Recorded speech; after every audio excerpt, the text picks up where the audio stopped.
And the weather in Pasadena, a perfect 70 degrees under sunny skies. Michigan from the Big Ten against the UCLA Bruins. The Pacific 10 teams have won 7 of the last 8 games. Hello, everyone, and Happy New Year.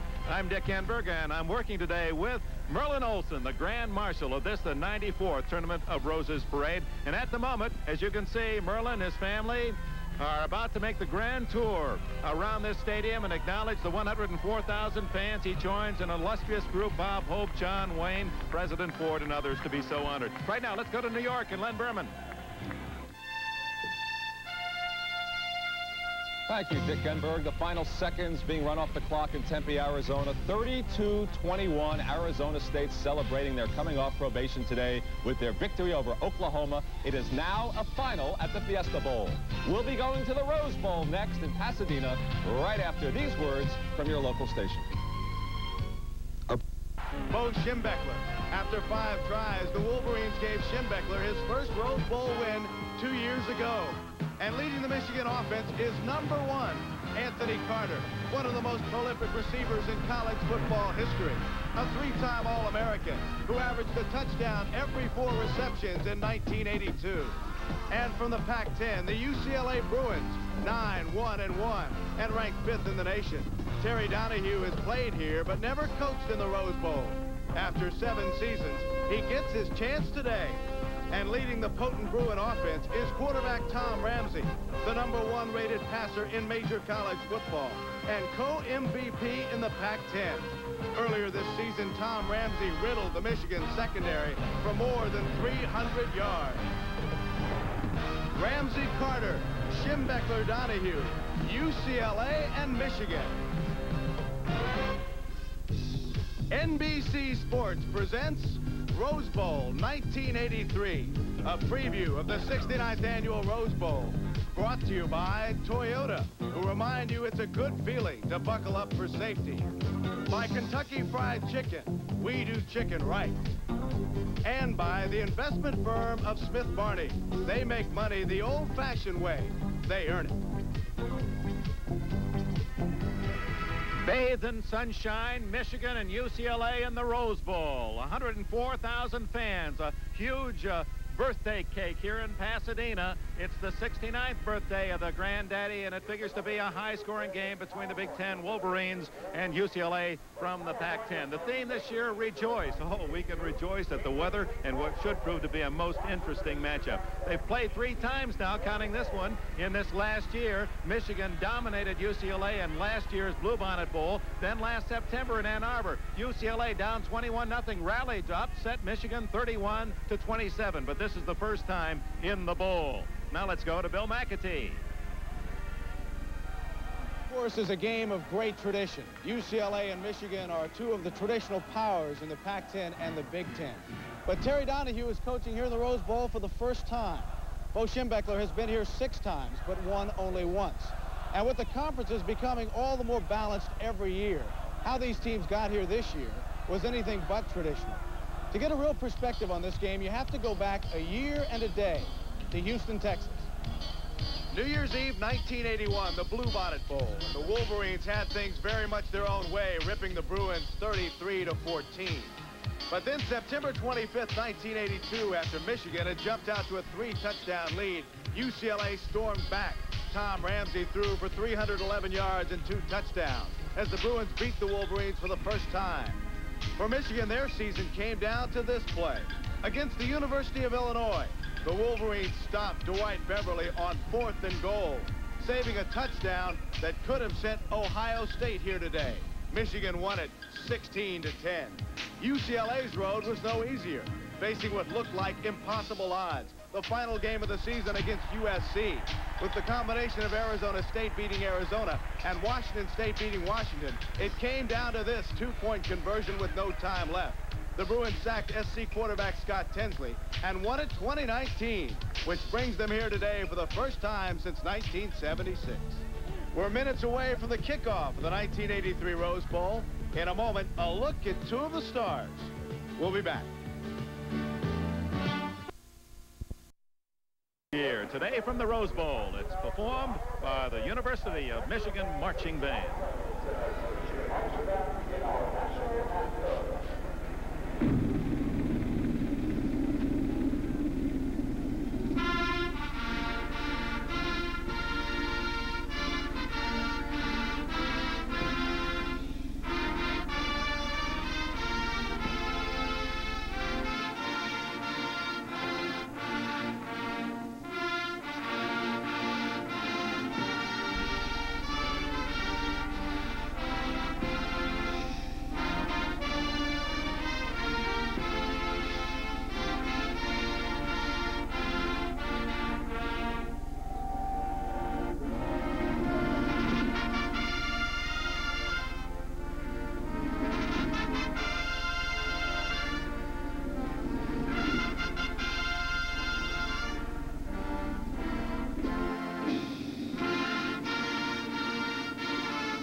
ready for the kickoff. The Michigan Wolverines and the UCLA Bruins. Merlin Olsen joining us in our broadcast booth. We'll be back with the kickoff.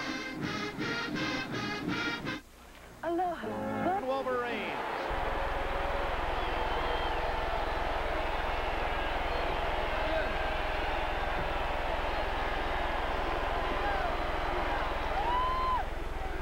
The Maize and Blue of Michigan, 8-3 on the Big Ten year. They clinched the championship the week before, meeting rival Ohio State. Were upset in the final game by the Buckeyes, and also lost earlier in the year in late September to UCLA. And interestingly, Michigan plays UCLA on its home field.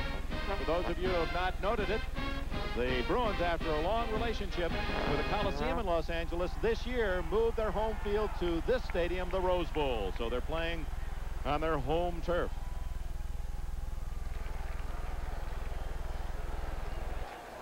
UCLA Bruins, and here they come. Terry Donahue's team, his best club, 9-1-1.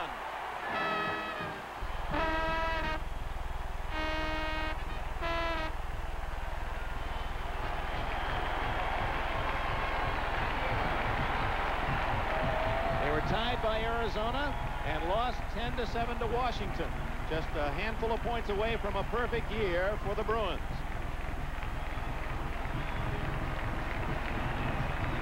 All right, Merlin Olsen, some focal points.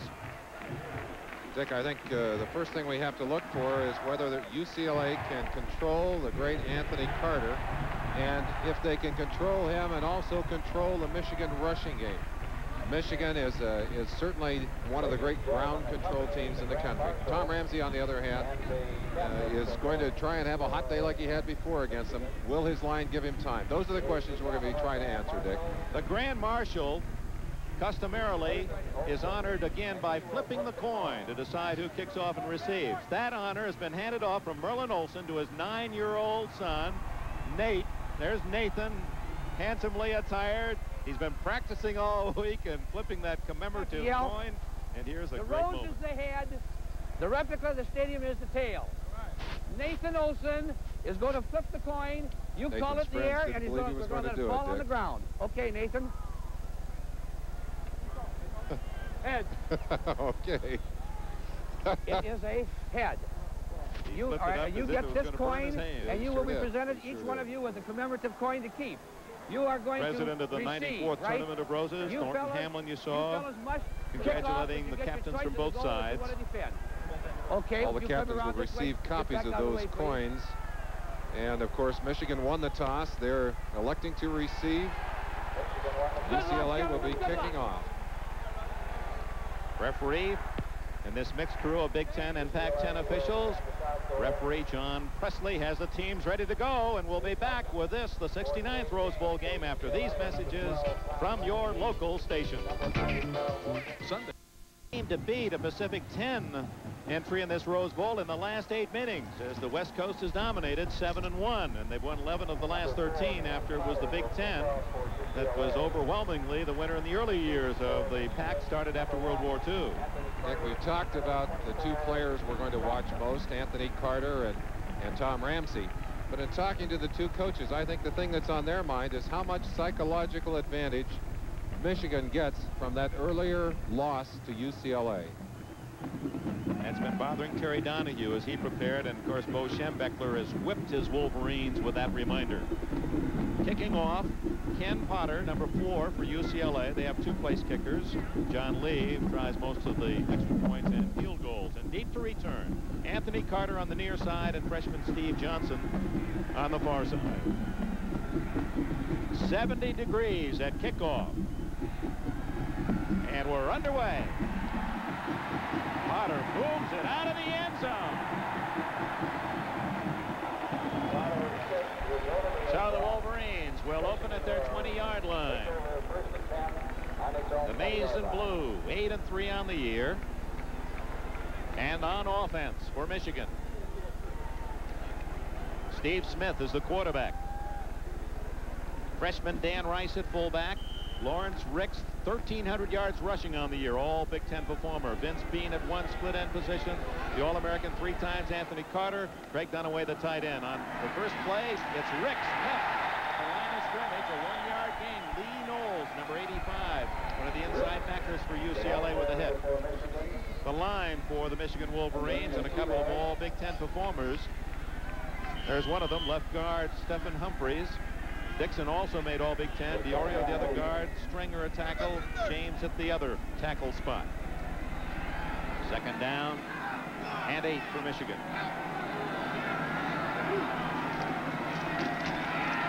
Ricks again. Not much there for the senior from Barberton, Ohio. Knowles again reading the play, backed up by David Randall, number 64. Let's look at that defense for the Bruins, holding Michigan to just 2 yards gained on the first 2 rushes. There's an All-American potential, Carl Morgan in the middle with Randall at one tackle and Barbie at the other. The backers, Montgomery, Knowles, and the outside Leone and Delacono. Intended for Carter, knocked away by Lupe Sanchez, and Michigan will have to kick. Montgomery, Knowles, Delacono, and Leone, the backers for UCLA. The deep back Sanchez, who just made that defensive play. Jimmy Turner, Tom Sullivan, and the hitter, Don Rogers. Michigan, this year, has allowed the man to return a kick for the opposition no more than 6 yards. That's the longest return all year, 6 yards. Sanchez, on the other hand, who is going to return this kick, averaged over 15. Bracken's boot. High spiral. Sanchez gets about 5 or 6 to the 41, 42-yard line.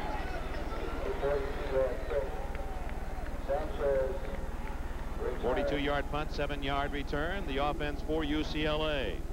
All-American Tom Ramsey. Second-team All-American. Bruno and Andrews, the running backs. Carney, Townsell, and Bergman, the tight end. The offensive line in just a moment. Kevin Nelson starts in the backfield. That's a surprise. He's a good receiver. And that's Nelson, number 3, breaking a tackle. He's out to about the 46-yard line. A gain of nearly 5 before number 50, Paul Gergash, can make the tackle. The line for UCLA features Wingle, DuBois, Williams.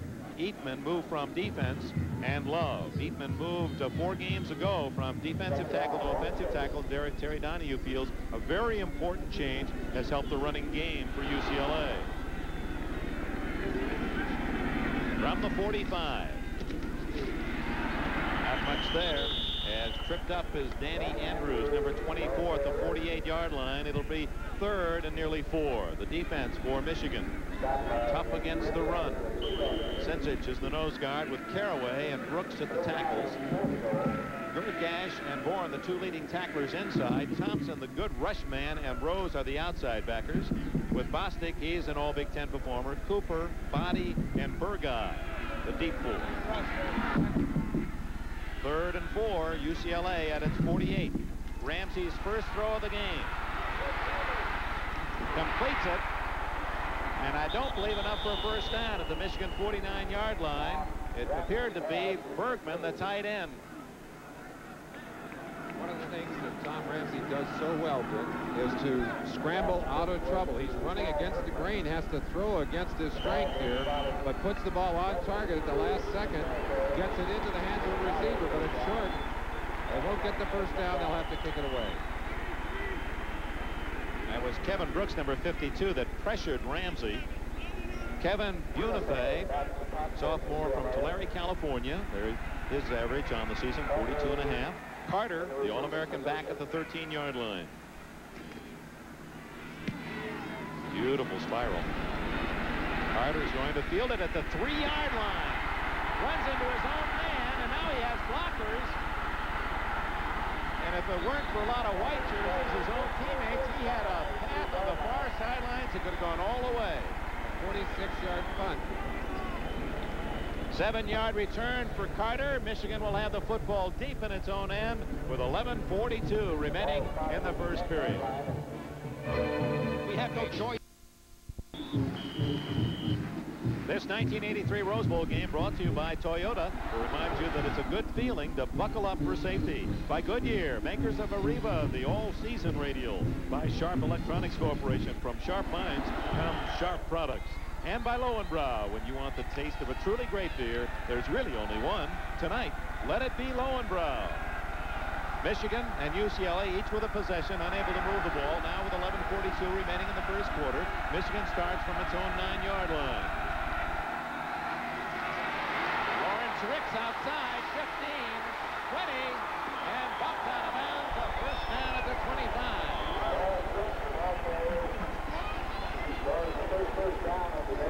First down, 15 yards for Ricks.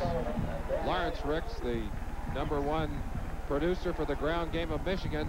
They wanted to bounce him outside here. They did. They paid a price for it. He showed you some flying speed as he turns it up, picks up an easy first down, gets a few extra yards before he's rolled out of bounds.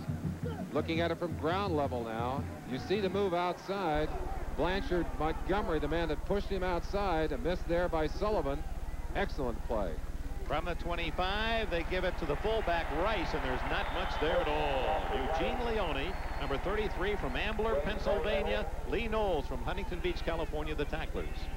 Give you an idea of how important Ricks is to that ground game. Carries the ball 45% of the time for Michigan, makes 48% of their rushing yardage. 1,300 yards for Ricks. Bo Schembechler, interestingly, from Barberton, Ohio, and Ricks from the same hometown. 2nd and 10. Down the middle, complete to Donahue, the tight end, and a first down at the Michigan 43. Craig Donahue, number 88. They love to go to him. Of course, you know that they're going to be double covering Carter, which opens some space for the big tight end down the middle. And Bo Schembechler's offense quick to take advantage of that. You see Donahue breaking off the line. Single coverage there from Lee Knowles. Knowles stepped outside, gave Donahue a little too much room on the inside, and a fine pass from Steve Smith. Michigan starting from its 10 now has a first down at the Wolverine 43. Ricks breaking tackles, gets to near the 48. Blanchard Montgomery, number 27, and Lupe Sanchez collaborated on the stop. Lawrence Ricks, a powerful running back, wears shoulder pads you'd normally see on an offensive guard. Not that big a man, but great power in his lower body. Went to the same high school as Billy Taylor, was a fine running back for Michigan, early 70s. Ricks again. Stopped right at the line of scrimmage at the 48. Mike Barbie, number 89 from Sacramento, made the stop. Dick, if Michigan had their way today, they would take the football and grind down the field as many times as possible, control the football. They don't want UCLA and Tom Ramage to have a chance to hold the ball and get it in the air. They'd like to eat the clock, go down, and put some points on the board. That's part of the interest in this game. You have Bo Schembechler, who likes to run it, likes to stop the run, and Tom Ramsey and the UCLA offense, obviously a great passing team. Under a blitz, he gets it away and drops. A perfect throw by Steve Smith, who was pressured hard by Blanchard Montgomery, number 27. A stunt going on the inside. Montgomery, the linebacker, coming wide open. You'll see Montgomery coming from the backside right there. Smith just catching a glimpse out of the corner of his eye, delivered that ball on target. What an excellent pass under pressure, but the receiver simply could not hang on to it. Rogers, the man who dropped the football. Lupe Sanchez at his 11-yard line is Don Bracken, who owns the Rose Bowl record for the longest punt 2 years ago. Dick won 73 yards. Fair catch, and in a crowd. A good job by Sanchez at the 21-yard line. Sanchez unafraid as he raced in there. That could have spelled disaster, but he pulled it off. Timeout, 9 minutes and 29 seconds remaining in the first quarter here at the Rose Bowl in Pasadena. The Wolverines and the Bruins, no score. For you, I'm proud. Well, it's been an exciting day, but a very long day, and it's going to get a lot longer, but we've got a lot of excitement on the field, and that gives me all kinds of energy. I'm looking forward to seeing this game. Can't even pick up his right arm. He's been waving it for 5.5 miles, and some million people along the parade route. Tom Ramsey, the quarterback, has played throughout his life in the shadows of Jack Elway, the All-American from Stanford, and this year came into his own. Appears as tight end Bergman across the way. Paul Bergman from Canoga Park, California. Ramsey's so very quick, uses his feet. Watch how quickly he gets back to set this one up. Pure pass play, reading his tight end.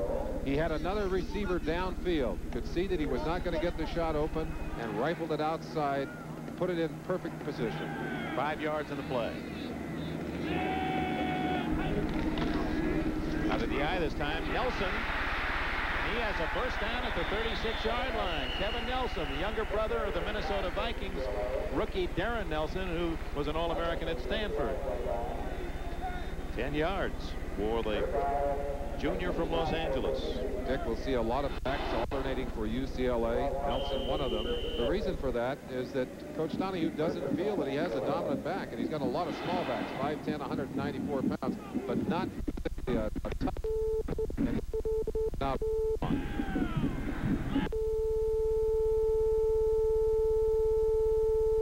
no score midway through the first quarter. Ramsey staggering and getting back to the line of scrimmage. Good defensive thrust by the Michigan Wolverines. Al Sensich, number 53, the nose guard from Cleveland. One of the reasons that UCLA has played so well is because of the reactions of this young man, number 14, Ramsey. Look at that. Should have been knocked off his feet. Managed to get back to the line of scrimmage. I guarantee you those are some of the toughest yards in football. He did it with great class. And give 48 Tom Hassel credit for pressure on Ramsey. Second and 10. Swings it out. 9-yard line. You can hear the pads pop as Kevin Brooks from Detroit, Michigan, number 52, met Bruno head on. Well, put on your helmets at home. As Ramsey goes back, he'll look downfield, no receiver open, a little finesse pass to the outside. Number 42, Bruno. Now prepare for the crash, folks. Here it comes, right there. Oof, brutal. Kevin Brooks, number 52, a converted linebacker, flying to the outside. A big man, 6'7", 220 pounds, with 4.7 speed. Look out. Ramsey is 3 for 3, but for only 11 yards. Plenty of time. Complete to Townsell at the Michigan 45. First down.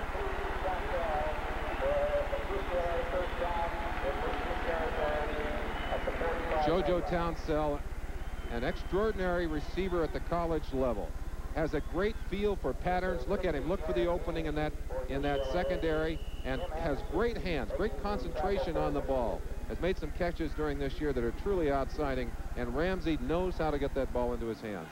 Number 57, Tim Anderson, made the tackle at the Michigan 45. UCLA in Wolverine territory for the first time. 6:48 left, first quarter. Ramsey to his tight end, Paul Bergman. He's all the way to the 27-yard line. 18 yards on that pickup, Dick. And one of the things that really impresses me about Ramsey is his ability to read the defenses and to get the ball to the target, either with the right kind of finesse or, in that case, the right kind of zip. That was a pattern that had to be zipped in to big Paul Bergman, and he just laid it in there like a fastball. Ramsey now 5 for 5, hitting Townsell for 16, and now 18 to Bergman. Deepest penetration by either team. A quarterback draw. Ramsey to the 23. Extricated himself from the grasp of number 52, Kevin Brooks, and finally the tackle by Winfred Carraway, 63. In today's game, Toyota will present a special trophy and a $1,000 scholarship to the most valuable players. Late in the telecast, we'll let you know who those outstanding stars from Michigan and UCLA are. I think that was a page out of Michigan's playbook. They love to run that quarterback draw. Ramsey trying to give them some of their same medicine. 2nd and 5.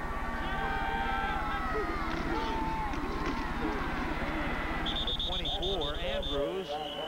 No hold off right tackle, so he made a nice little slide inside to the 20, short of the first down by 2, maybe 2.5. Al Sensich made the stop. A lot of responsibility for Sensich, nose tackle. He's got to crack that cup. One of the differences in this team is Danny Andrews and the rushing game. When they played earlier, when these two teams played earlier, UCLA was not able to rush the ball. It looks like they're being able to get some success in the running game today. That's not good news for Michigan fans. Big play. 3rd down, about 2.5. Ramsey. Oh, wide open is Bergman, and he's all the way to the 10-yard line.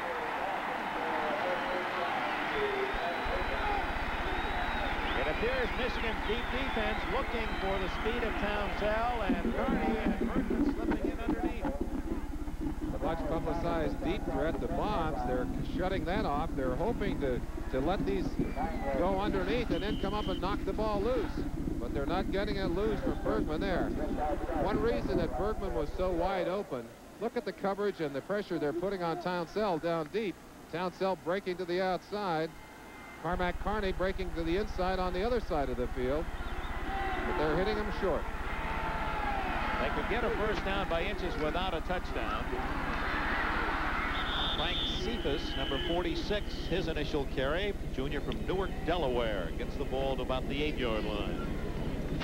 Kevin Brooks being attended on the Michigan sideline. Looks like he may have gotten a finger in the eye, Dick, the way they're checking him there. Terry Donahue's UCLA Bruins have moved from that punt return position after Lupe Sanchez gambled coming up for the ball. It gathered in at the 21-yard line, steadily moving downfield. Now 2nd and 8 for the first down, 8.5 for a touchdown.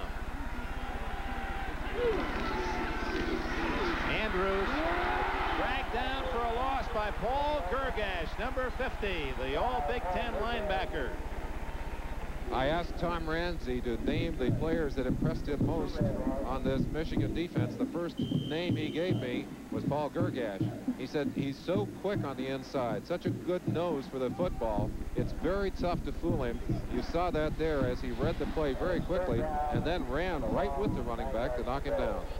From Lakewood, Ohio, Gergash, 35 consecutive starts. Now a pass situation. 3rd down. Down the middle, and a flag goes down as Bergman, the intended receiver, was hit prematurely.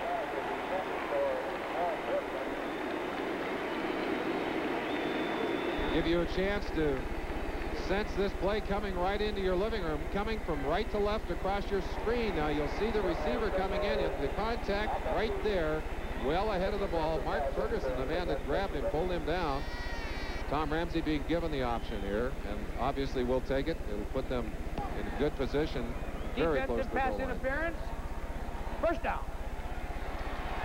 Let's look at it again. The rule, again, the same. You simply cannot make contact with that receiver when the ball is in the air before he has a chance to take the ball.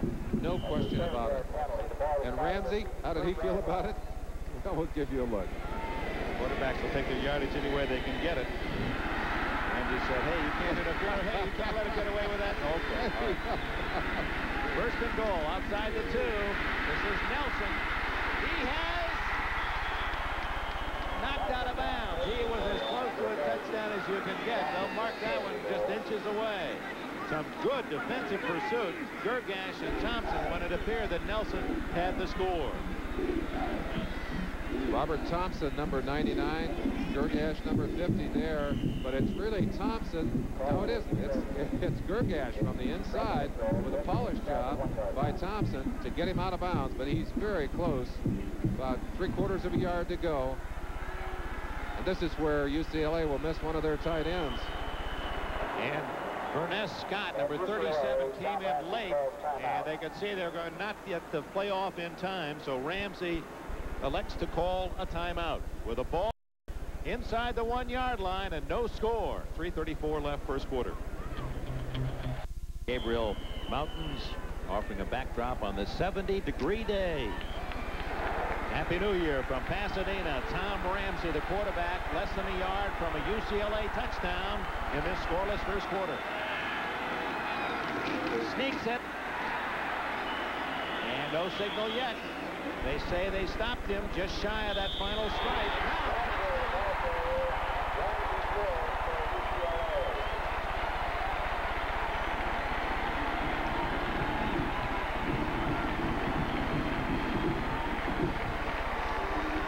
Ramsey able to slide in under the stack there.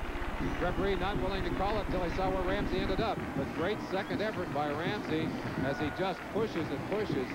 Caraway and Anderson, the two men pushing on him there. Gets a good shot from Dan DeFore, his center, and slides over the top. Number 75, Eatman in there, driving people back. Good play for the Bruins. Let's see if they can make it 7-0. Rick Neuheisel, number 10, will hold for John Lee, Korean-born place kicker. Neuheisel separated his shoulder in the final game of the season against the University of Southern California, but is able to hold.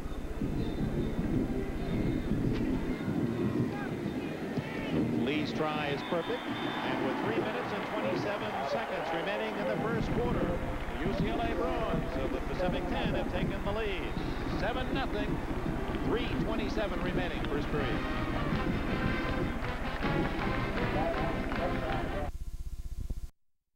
More than 6 minutes. Ramsey, who scored 6 touchdowns on the ground himself during the course of the year, with a payoff, and UCLA leads 7-0. Anthony Carter and Steve Johnson will be deep to return as Ken Potter sets to kick off.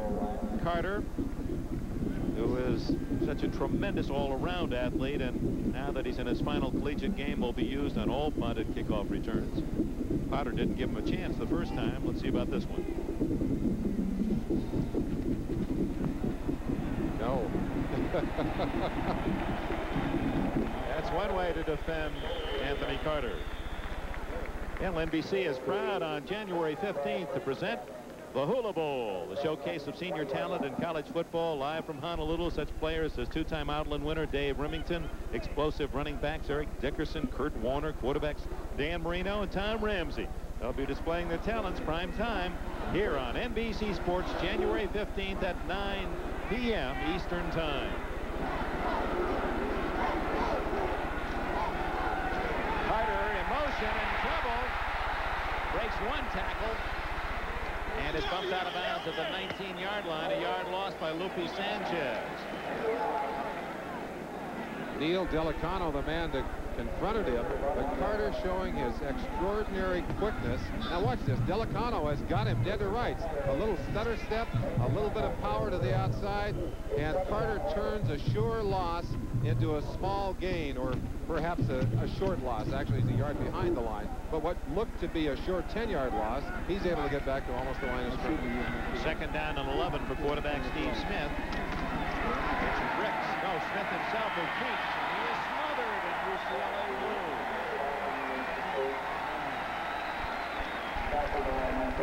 Dan Rice diving up inside. A strange play for Michigan.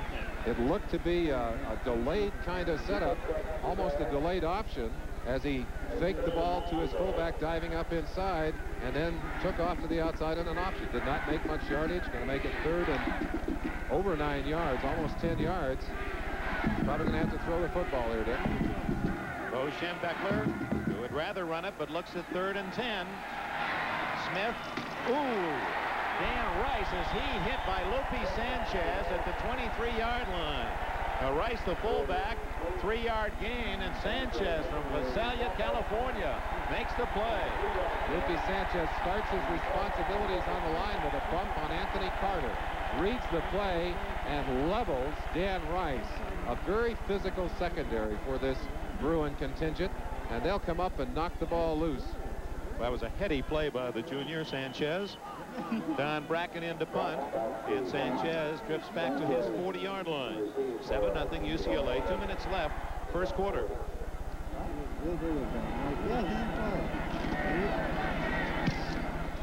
Good kick. Sanchez, no fair catch. Breaks a couple of tackles. 45 and out of bounds at the 47. No player all year in the Big Ten was able to return a Bracken punt that far, but Sanchez, a bit of daring. A great double block by number 41, Doug West. But let's go back to that play just before, when you saw Sanchez come up with that great tackle. Another shot of Rice as he looked around and knew he was in trouble with Sanchez right into his ribs. Sanchez then goes to the punt return responsibility and puts UCLA in good field position at its 46. Quick swing out to Bruno. He powers his way to the Michigan 45-yard line. Takes half the Wolverine defense to get him down after an 8-yard gain. Excellent. Hardly a friendly gathering around the ball carrier, but there's an old friend of ours, the Goodyear blimp Columbia, with Joel Chamberlain of Norwood, Massachusetts at the controls. Excellent gang tackling by Michigan. Unfortunately, a 9-yard gang, or 9-yard gain before they got him on the ground. Keith Bostic, great safety, and Evan Cooper, two of the defensive backs there first, along with Marion Body. They were swarming on that play, but they've got to swarm a little quicker if they're going to stop UCLA. Ramsey is 7 for 7 passing, stays on the ground, and a big hole for Cephas, who gains another 10 and a UCLA first down. Excellent ball handling, good faking by Ramsey. Watch Ramsey, he's taking the ball. We're starting at his feet to show you the quickness as he rolls out of there, and then just hands the ball back inside to Cephas, who ripped a nice hole there. Number 40, Tom Boren, the man coming over to get in on the stop initially, along with 89, Carlton Rose. It's been an impressive first quarter for UCLA. They have 7 on the board, and they're driving again. Nelson up the middle to near the 30-yard line. About 5 more yards for UCLA. This UCLA offense is designed by Homer Smith, along with Terry Donahue. But Homer Smith greatly influenced by the San Diego Chargers, by the sequence that they run offensively, and has a quarterback that can run some of those plays. Well, Terry Donahue has even mentioned that he has realized about 5 years ago that he was going to have to pass more, be more contemporary, and has done that. And the statistics have been dramatic. He finally has himself quite a thrower in Ramsey. Outside goes Scott, but not for much. To the 29 of Michigan, where it'll be 3rd and 4. Burness Scott, sophomore from Linwood, California. He's listed as the 3rd string tailback. And that is the end of the first quarter here in Pasadena, California. UCLA Bruins on a long drive and a score by Ramsey, lead early. Academic All-American clinical psychology. Blue Island, Illinois is home. He is the top pass rusher for the University of Michigan. Had 12 tackles for losses during the course of the year, high in the club, and second all-time, 37 in his 4 years at Michigan, second only to Curtis Greer's 48. Bill Schembechler would like to see that number 99 on top of the 14 worn by Tom Ramsey. It's 3rd and 4 and a passing situation for Ramsey at the Michigan 29. Ramsey incomplete at the 20-yard line. A diving try by Burness Scott. Mike Boren on the coverage. UCLA's drive is stalled at the 29. Let's see what happened to Robert Thompson on that last play. We talked about the pressure. They were blitzing, trying to get pressure on Ramsey, and able to do that. Thompson coming from the outside. I think they had Geargash coming out. There's Geargash 50 coming from the inside. But Ramsey able to avoid the rush. Just flipped that ball a little too hard right through the hands of the receiver. Let's see what they can do with this field goal. 46-yard try by John Lee. It's short. And Michigan has stopped the Bruins and will take over at the 29-yard line. A very, very important down for Michigan. Had they been able to convert on that field goal, they would have sustained their momentum. Right now, Michigan's got a chance to get back into the football game, take the ball down the field. Just seconds gone, second quarter. Against the Tigers of LSU. Plus, the pageantry of the greatest halftime show ever, the Orange Bowl. Happy New Year from NBC Sports. Early in the second quarter, Bo Schembechler's Wolverines have their best field position starting the series at their own 29, starting at the 20, the 10, the 20, now the 29. Schembechler, pupil of Woody Hayes at Miami of Ohio, now 50 years of age. Left-handed pitcher in his college days. Here's his right-hander, Steve Smith. That's a pretty mean hat, too. He does indeed. Smith to the sidelines to Carter, and a first down at the 43. Carter's first catch is good for 14 yards. One of the tough things facing UCLA today, facing their coaching staff, especially Tom Hayes, defensive coordinator, is how do you control Carter without weakening the rest of your defense? You see how swift he is in getting downfield and finding the opening. Anthony Carter making a big first down for Michigan on that play. Over 3,000 yards in receptions. Carter at Michigan, 37 touchdown catches. Big Ten records. Good protection. Carter again at the UCLA 44, first down.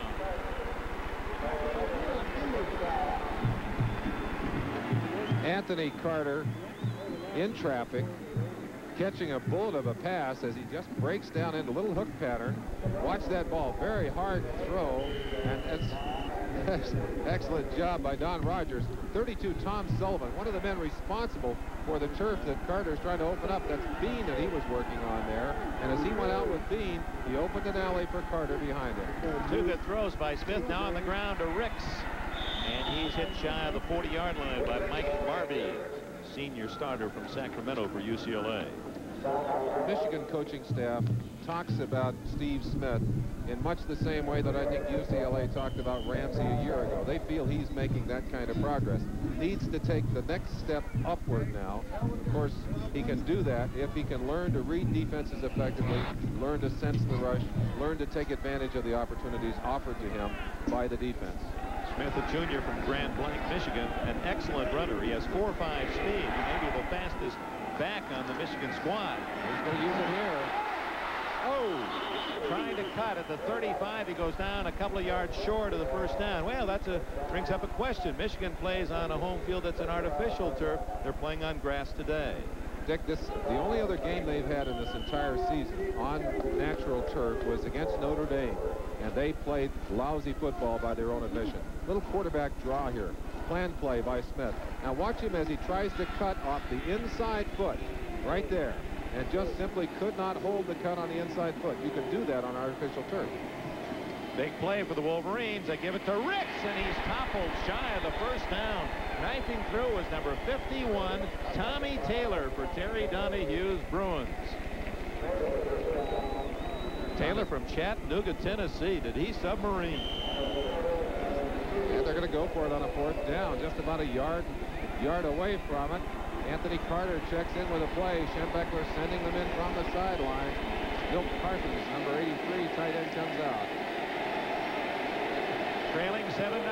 Schembechler goes for it at the Bruin 35 on 4th and 2. Carter. First down at the UCLA 29.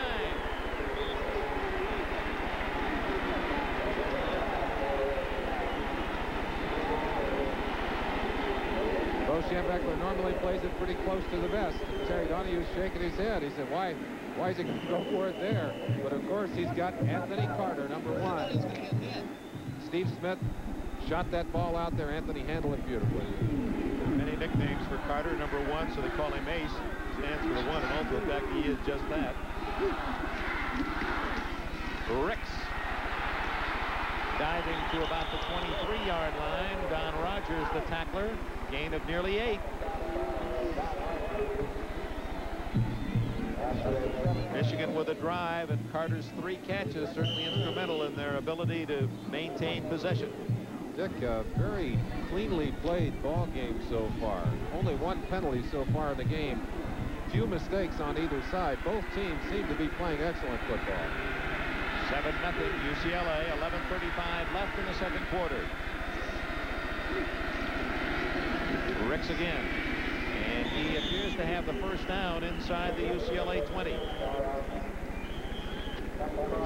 86, Ron Butler, up off the bottom of the pile. Greenville, North Carolina, his home. Butler's been out of the lineup with an injured knee. Happy to be healthy again so he can play in this Rose Bowl. Officials are going to measure that one. It's going to be very close. Gives us a chance to identify the officials. The referees John Presley, Tom Manning is the umpire. Head linesman Ray Highsmith, line judge Tom Bonner, field judge William Fetty, and the back judge Mike Nevin. First down, Michigan. You know, in 1970, Bo Schembechler didn't make his first Rose Bowl game because he suffered a pregame heart attack. Open heart surgery paved the way for Bo's successful recovery, and in recent years, he has joined forces with our good friend Bob Hope in seeking corporate sponsorships for the Bob Hope Heart Research Institute. The focus of the Hope Heart Research Institute is the prevention of heart and blood vessel disease. Deflected and intercepted by Rogers at the 19-yard line. UCLA has the turnover.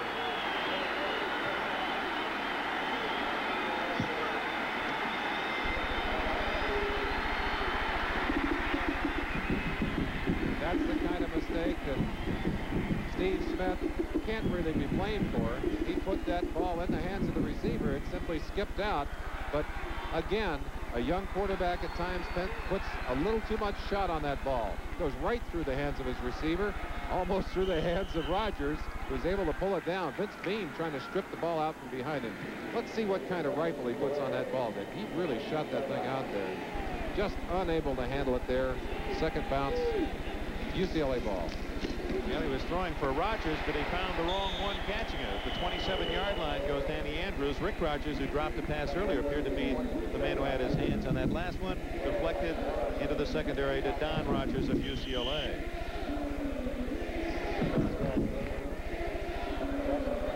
Turnovers on the year. Michigan, opportunistic, 14 in the plus department. UCLA, only 3, plus 3. Second down and 3. Cephas, nothing there. Junior from Delaware. And a good job on the defensive right side of the Michigan line. We pause briefly for station identification. This is the NBC television network. Go for it. WDIV Detroit. From the Rose Bowl in Pasadena, Dick Enberg with Merlin Olsen. 10 minutes, 11 seconds remaining in the first half. UCLA scoring the game's only touchdown, a 1-yard dive by their quarterback, Tom Ramsey. The Bruins have just stopped Michigan on a pass interception. It is 3rd and a long 2. And a first down for Nelson.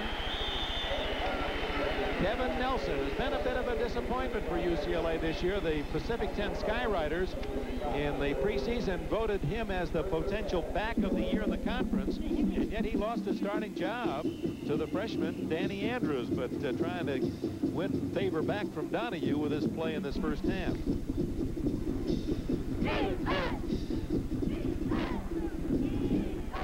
Trying to get a little fire into those Michigan defenders, get them to stop UCLA here. First down from the 35. Faked the draw, and then he threw to Nelson. That was an interesting call. First down at the 48. Fake to Nelson, who was hit, slipped through, and then Ramsey pulled her back and fired to Nelson on the pass. Nelson may have taken a shot on that play as he heads off, but Ramsey, watch him. He's going to look first to his left, looks downfield. Now Nelson ducking underneath. Ramsey finds him with a little quick toss there. Does an excellent job of finding an open space in that pocket. Lots of pressure. Ramsey able to avoid it on that play. UCLA 8-6 in the first downs, has another first down at its 48. Andrews tripped up at midfield. It'll be second down and 8. Mike Boren, the junior from Columbus, Ohio, made the Michigan tackle. He was the #1 tackler this year for the Wolverines with 160. Talking to Homer Smith about this defense that his UCLA offense is facing today, he said the first thing you see when you see film of Michigan's defense is the kind of quality coaching they have, the kind of discipline they have as a defense. They have excellent techniques, unusual techniques. They really are playing with 5 linebackers up front, counting on their quickness rather than physical strength and size. On second and 8, Ramsey pumping.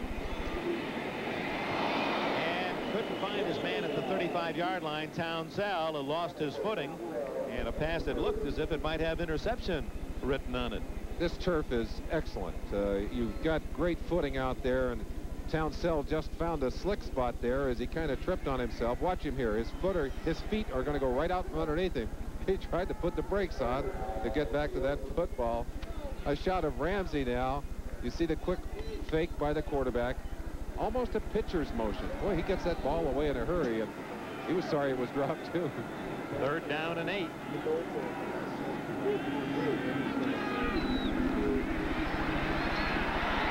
Ramsey Michigan 47 for a gain of 3, but UCLA will have to punt it away. Mike Bourne made the tackle. The Wolverines had someone coming on Ramsey that time. 99, Robert Thompson. Watch Ramsey now. Thompson will go right over the top of it. Coming in from the inside, Ramsey just ducks underneath him, just like a bullfighter going under the horns of a bull. And had he not tripped on his own man, might have been able to get away for yardage. The punt by Bunifay. Ooh. That's Carter with a fair catch at the Michigan 12. It was a bad snap like that that set up a touchdown back in Michigan for them, as Bunifay was unable to handle it, kicked it away, and set it up for a Michigan TD. 35 yards for the punt. Sharp entered. Mile from the parade route. There are friends from Japan. Of course, this being televised around the world.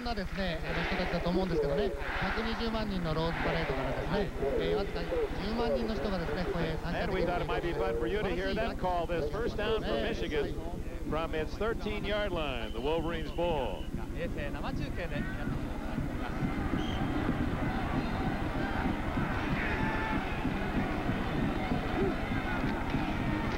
Michigan 大学ファーストダウン10の攻撃、自陣12ヤードから。Lawrence Ricks out of bounds at about the 17, maybe the 18. Lee Knowles made the tackle. Along with Japan around the world enjoying this 69th Rose Bowl renewal. From A to V, Australia to Venezuela. Of course, to the members of the armed forces in the Atlantic and Pacific fleets. Happy New Year, everyone.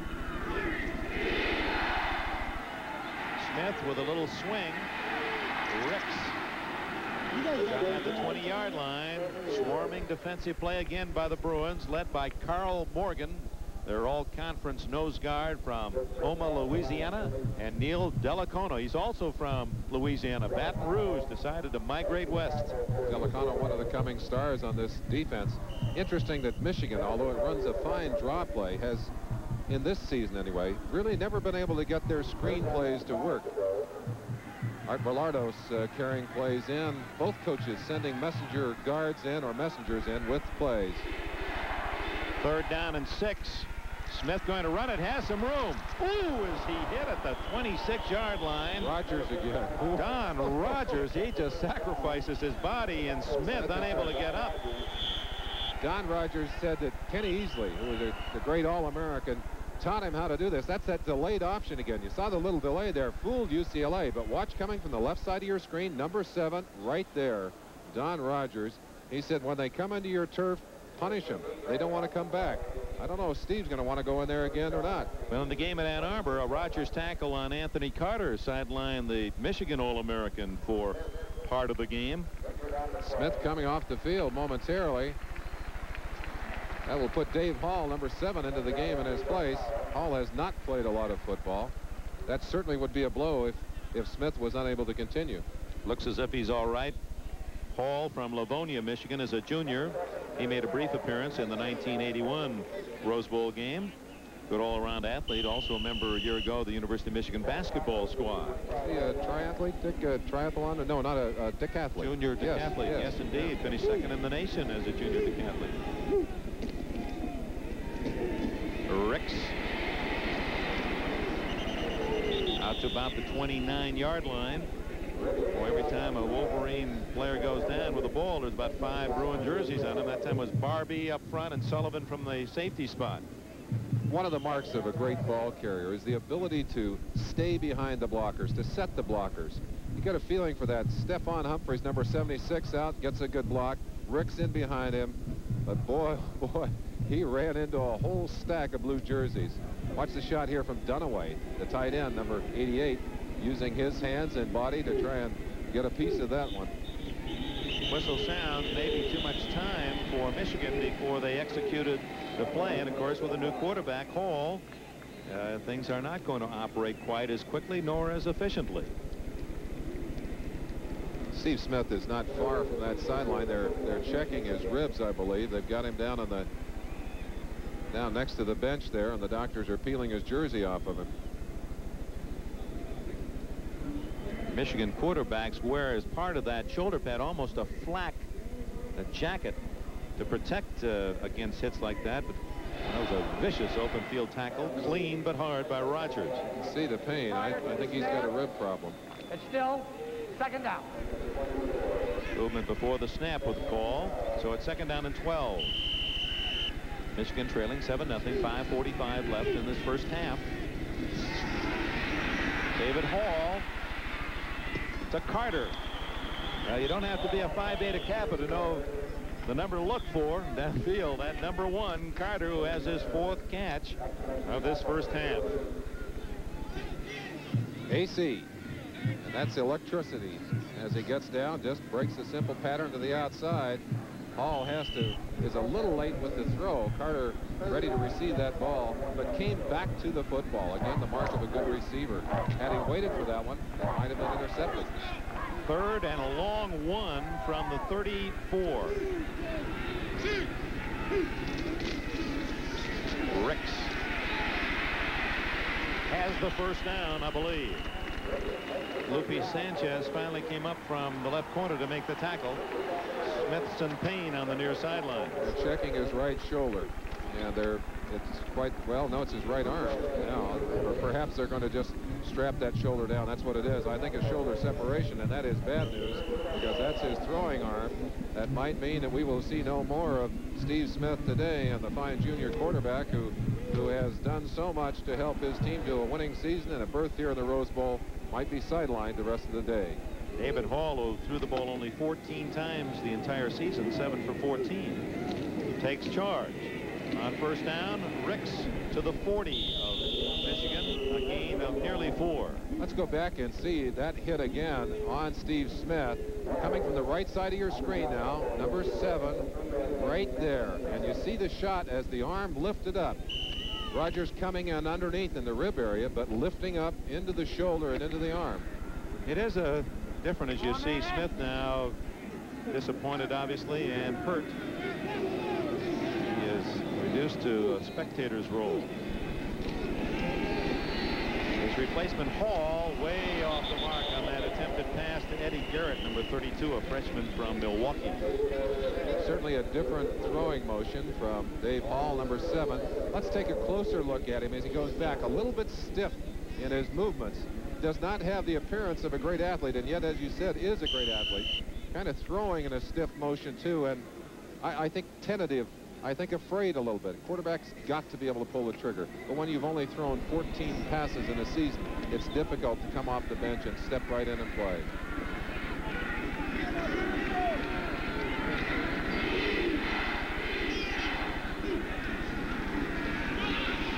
Ricks down in the backfield at the 36-yard line. Blanchard Montgomery, number 27, was in there.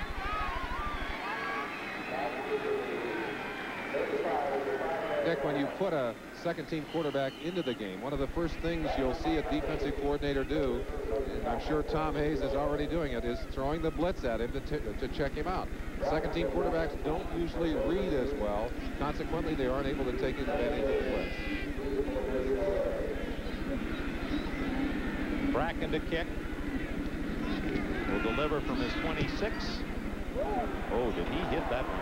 Sanchez, fair catch. Oh. And a good bounce for Michigan, and the Wolverines will down it inside the Bruin 10. So the Rose Bowl record holder, Don Bracken, 73-yarder against Washington 2 years ago, hits a 56-yard with no return, and we have a timeout with 3:08 remaining in the first half, and UCLA up by 7. Introducing the totally new 1983 Toyota Tercel. Its front-wheel drive of Hawaii, the 1983 Hula Bowl Classic on NBC Sports. We approach halftime in the Rose Bowl. UCLA leading Michigan 7-0. The other scores today in the Cotton Bowl: SMU 7, Pittsburgh 3, and in the Fiesta, Arizona State the winner over Oklahoma, 32-21. Merlin Olsen, it seemed to be a UCLA first half. Are you surprised at just 7 points on the board? They're one play away, at least Michigan is one play away from tying the game, and they have had a lot of bad luck in this first half, Dick.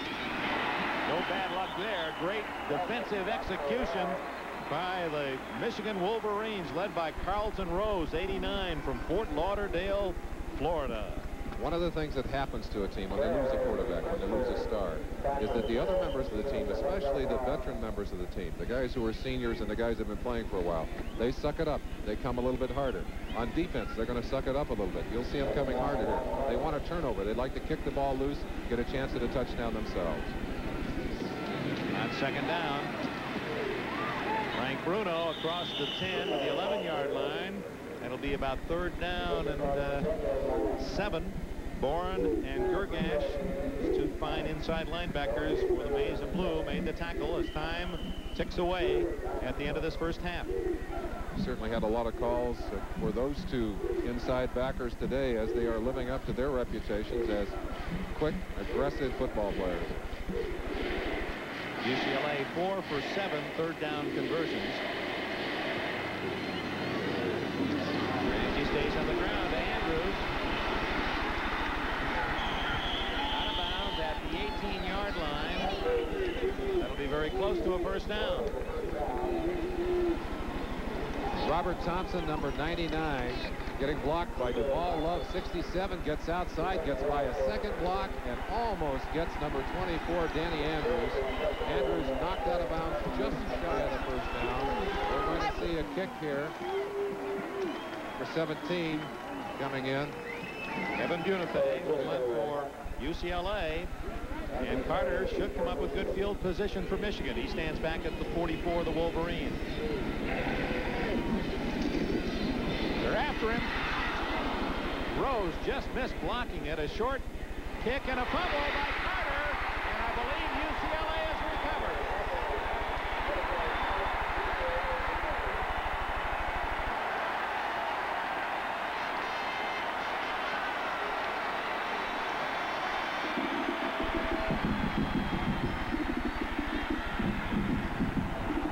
Pitts or Durden, one of the two backup.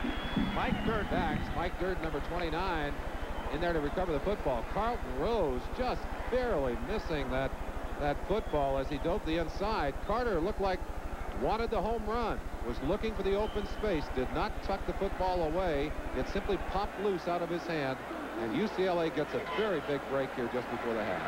1:45 left before the intermission, and Ramsey back to throw. Going deep for Townsell. Check that. Cormac Carney, the intended receiver. He's not gone to Carney. In fact, this wide receiver who set all the UCLA reception records didn't catch a pass in the last game against SC either. Cormac Carney breaking down inside. Marion Body, number 3, the man that's assigned primary coverage, but just outside of his range. Watch a little long arm fake and then the long shot down the middle. And you see it just over the outstretched hands. Evan Cooper, number 21, the other man inside to try and get that football for Michigan. Second down from the Michigan 48.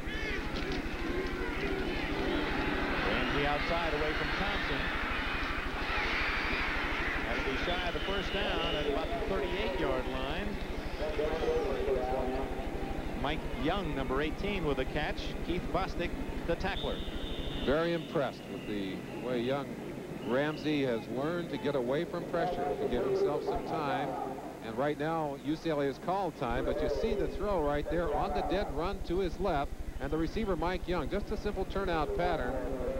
Catches the football inside, drops down just short of the first down. It'll be 3rd and 1 for UCLA when we return.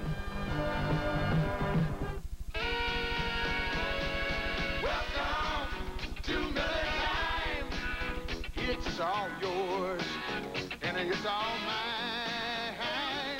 Bring your thirsty self right here. You've got the time, we've got the beer for what you have in mind. Oh, welcome to Miller Time, yours and mine.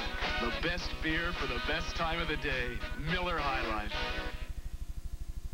The airline that doesn't plan for the future may not have one. 5 years ago, Eastern saw the future in a remarkable aircraft. Now it's here. The new Boeing 757, the most advanced, most fuel-efficient commercial jet ever built. It's going to help Eastern hold down the cost of flying for years to come. We earn our wings for you, that's why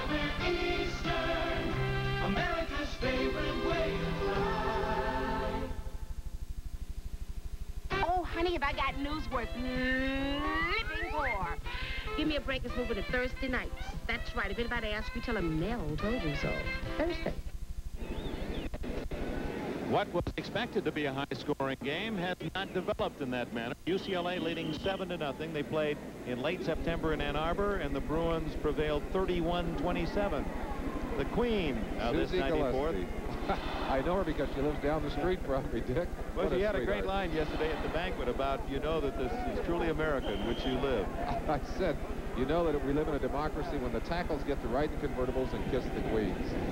That was your day today.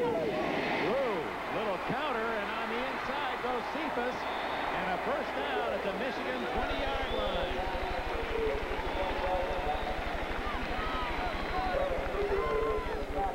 So the Bruins, with 1:15 left, trying to add to the 7-0 lead. 17 yards on that carry. UCLA taking advantage of the aggressiveness there of the Michigan defense. They read pass and came in a hurry. And Cooper and Girgash over to make the stop, but a fine game. Ramsey is sacked at the 30-yard line. And credit the play to Robert Thompson. Thompson with a couple of near misses earlier in the game. That one was not a miss as he finds himself in there on top of number 14, Thompson. There's my good friend Thornton Hamlin, his wife Peg. Done a marvelous job of putting together this Tournament of Roses. This theme of rejoice. 1:01 remaining in the first half here at 7-0 UCLA. Now let's go to New York and Len Berman. Thank you, Dick Enberg. Earlier today on NBC, Arizona State over Oklahoma in the Fiesta Bowl, 32-21. Beautiful day for Marcus Dupree, though, in a losing cause. Rushed for 245 yards. Oklahoma rushed for 417 as a team, and they lost. Here was the big play for the Sun Devils. Todd Hans, 52-yard touchdown bomb to Ron Brown. 32-21, Arizona State. So take a bow, Sun Devils, in the Cotton Bowl. Remember, Pittsburgh had started the year preseason #1. Well, in the rain and cold of Dallas today, here's all the offense they could get. 43-yard field goal by Eric Schubert. Here is the drive of the game, the only one that counted for SMU. Lance McElhaney, 42 yards to Bobby Leach, late third quarter. Then 4 plays later, as they started the fourth quarter, McElhaney kept it himself. 9-yard touchdown run. SMU defeats Pittsburgh 7-3 in the Cotton Bowl. This is Len Berman in New York. Back to Dick Enberg in Pasadena. Thank you, Len. It's 7-0 UCLA here. And SMU with that win. Should Penn State beat Georgia, some of those Mustangs say, hey, they should be #1.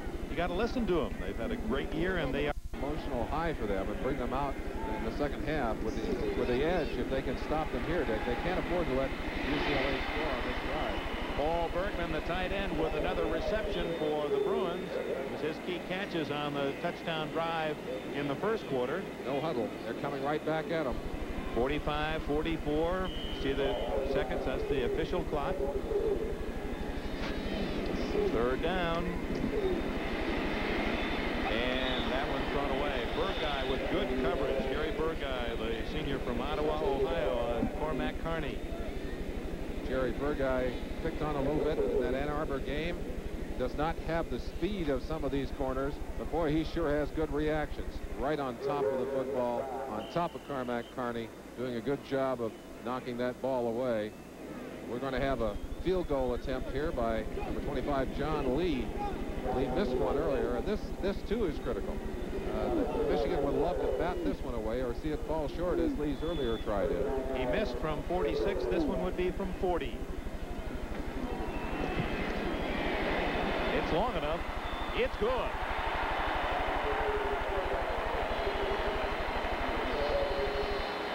So the freshman, whose last-second field goal tied Arizona here at the Rose Bowl, and everyone said that was, well, there goes the Rose Bowl. But as it turns out, the fact that he kicked that field goal and got the Bruins a tie got them here today, and it's 10-0 UCLA.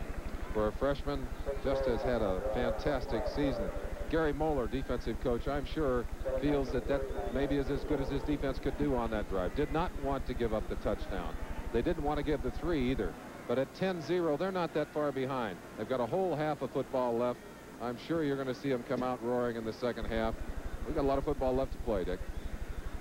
And don't forget, here on NBC, lots more to enjoy on this January 1st, because after the Rose Bowl game on to Miami, Florida, the Orange Bowl, Nebraska and LSU set to take the center stage down there in Miami. Don Criqui and John Brody standing by to call it for you. Of course, that always means that terrific halftime extravaganza at the Orange Bowl. I always have Walt Disney and all of his friends. Terry Donahue played in the Rose Bowl in 1966. The 14-12 upset UCLA over nationally top-ranked Michigan State. He was a 197-pound defensive tackle. A tackle. Started his last 2 years. Why didn't they ever line tackles like that up on me? The kick by Potter. And again, they're not giving Carter a chance to return. Just line drive that one through the end zone. And Michigan, with 30 seconds remaining in the half, will start from the 20-yard line. UCLA scoring by quarter. You see that pretty good balance through the course of the year. They were the third highest scoring team in the nation, behind Nebraska and Florida State. Now look at the Michigan scoring by quarters. The second quarter always their biggest quarter. Not as big as scoring third and fourth quarters, but they certainly have the capability to come back, pop the ball loose a couple of times. If they can do that, they get themselves right back into this game. Well, they were the 14th best scoring team in the country, averaging over 30 points a game, so it doesn't figure that they're going to be sitting on that goose egg for 60 minutes. Ricks conservatively staying on the ground to the 28, clock running at 22 seconds. Dick, one thing that UCLA has been able to do, on all three kickoffs, the ball has gone out of the end zone. And with a returner like Carter, who averages over 17 yards every time he touches the football, they've saved themselves a lot of yardage in the process. David Hall, lanky 6'4", talking with his head coach, Bo Schembechler. Bo has been good-mannered and a happy person. I've had the feeling throughout, Merlin, that he really thought his team would win today. He said it publicly, and that's not like him.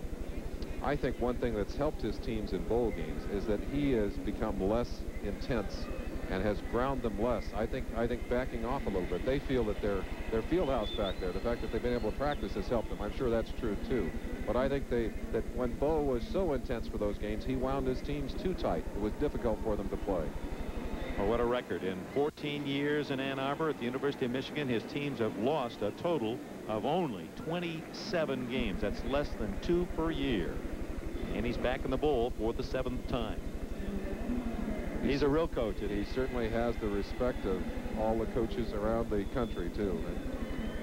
And the respect of his players. Indeed. Well, yesterday at the luncheon, he said, well, I don't want to get all angry now. I asked him a tough question. He said, you know, my father, Woody Hayes, and I brought a chuckle.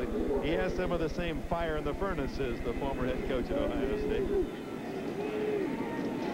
Hand off with a flag down. Rice has a first down at the 33, and that's only the second penalty flag that we've seen this afternoon. An extremely well-played first half. 2 penalties and 1 turnover. Most unusual for an emotional game like this. UCLA offside, and they gained about 5 yards. It really doesn't matter much what Michigan does. It did stop the clock with 16 seconds left.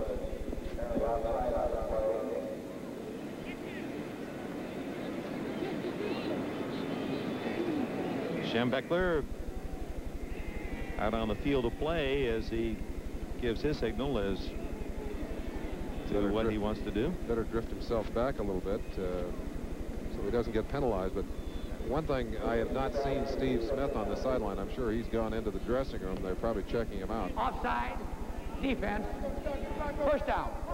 And I'm sure that Bo Schembechler and the rest of his crew would love to see Steve come back onto the field in the second half.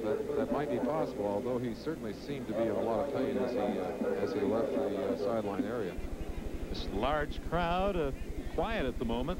Some 104,000 fans, and blue and gold is the theme of this 69th Rose Bowl game. The maize and blue of Michigan and the yellow and blue of UCLA.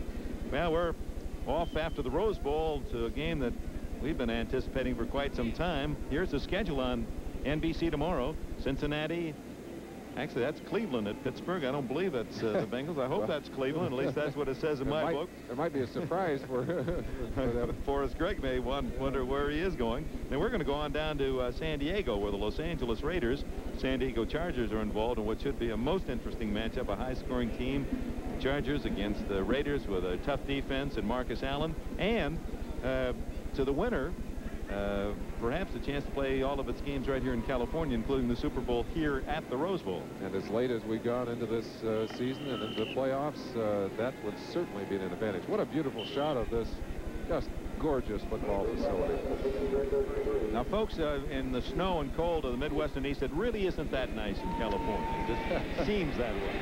Hall incomplete at the 50-yard line at Carter, and the Michigan fans wanted a penalty. The hit was made by Walter Lang, a senior from Miami, Florida, for 2. UCLA loves to get 5 and 6 defensive backs on the field. And, of course, now anticipating deep pass, they got them all in there. Hit by Lupe Sanchez on Carter first, and now he draws a crowd downfield. Right there, Sanchez, number 21, and then Lang from the backside, but hitting him well after the ball had arrived. He takes a beating in there and comes right up off the field. We have to be impressed with Sanchez. We've caught him a couple of times making one play near the line of scrimmage and then hustling back to be a part of the play downfield. With 8 seconds, 7 seconds. Is it a catch? Yes, at the UCLA 49-yard line to Craig Donahue, the tight end. He's from Pittsburgh. 1 second showing on the clock as Michigan uses its final timeout. 18 yards on that throw from David Hall. That ball very close to the ground as Dave Hall throws it into his tight end, Big Dave Donahue, or Craig Donahue. Let's see if we can see it bounce off the turf. Nope. He's digging it out. Very close to the turf. Tom Sullivan got up saying it was not a catch, but the officials award him the yardage. 1 second. Let's see what they can do with that much time. Ironic. 1 second to go, or apparently time running out in that UCLA-Michigan game back in Ann Arbor, and UCLA all the way off the field.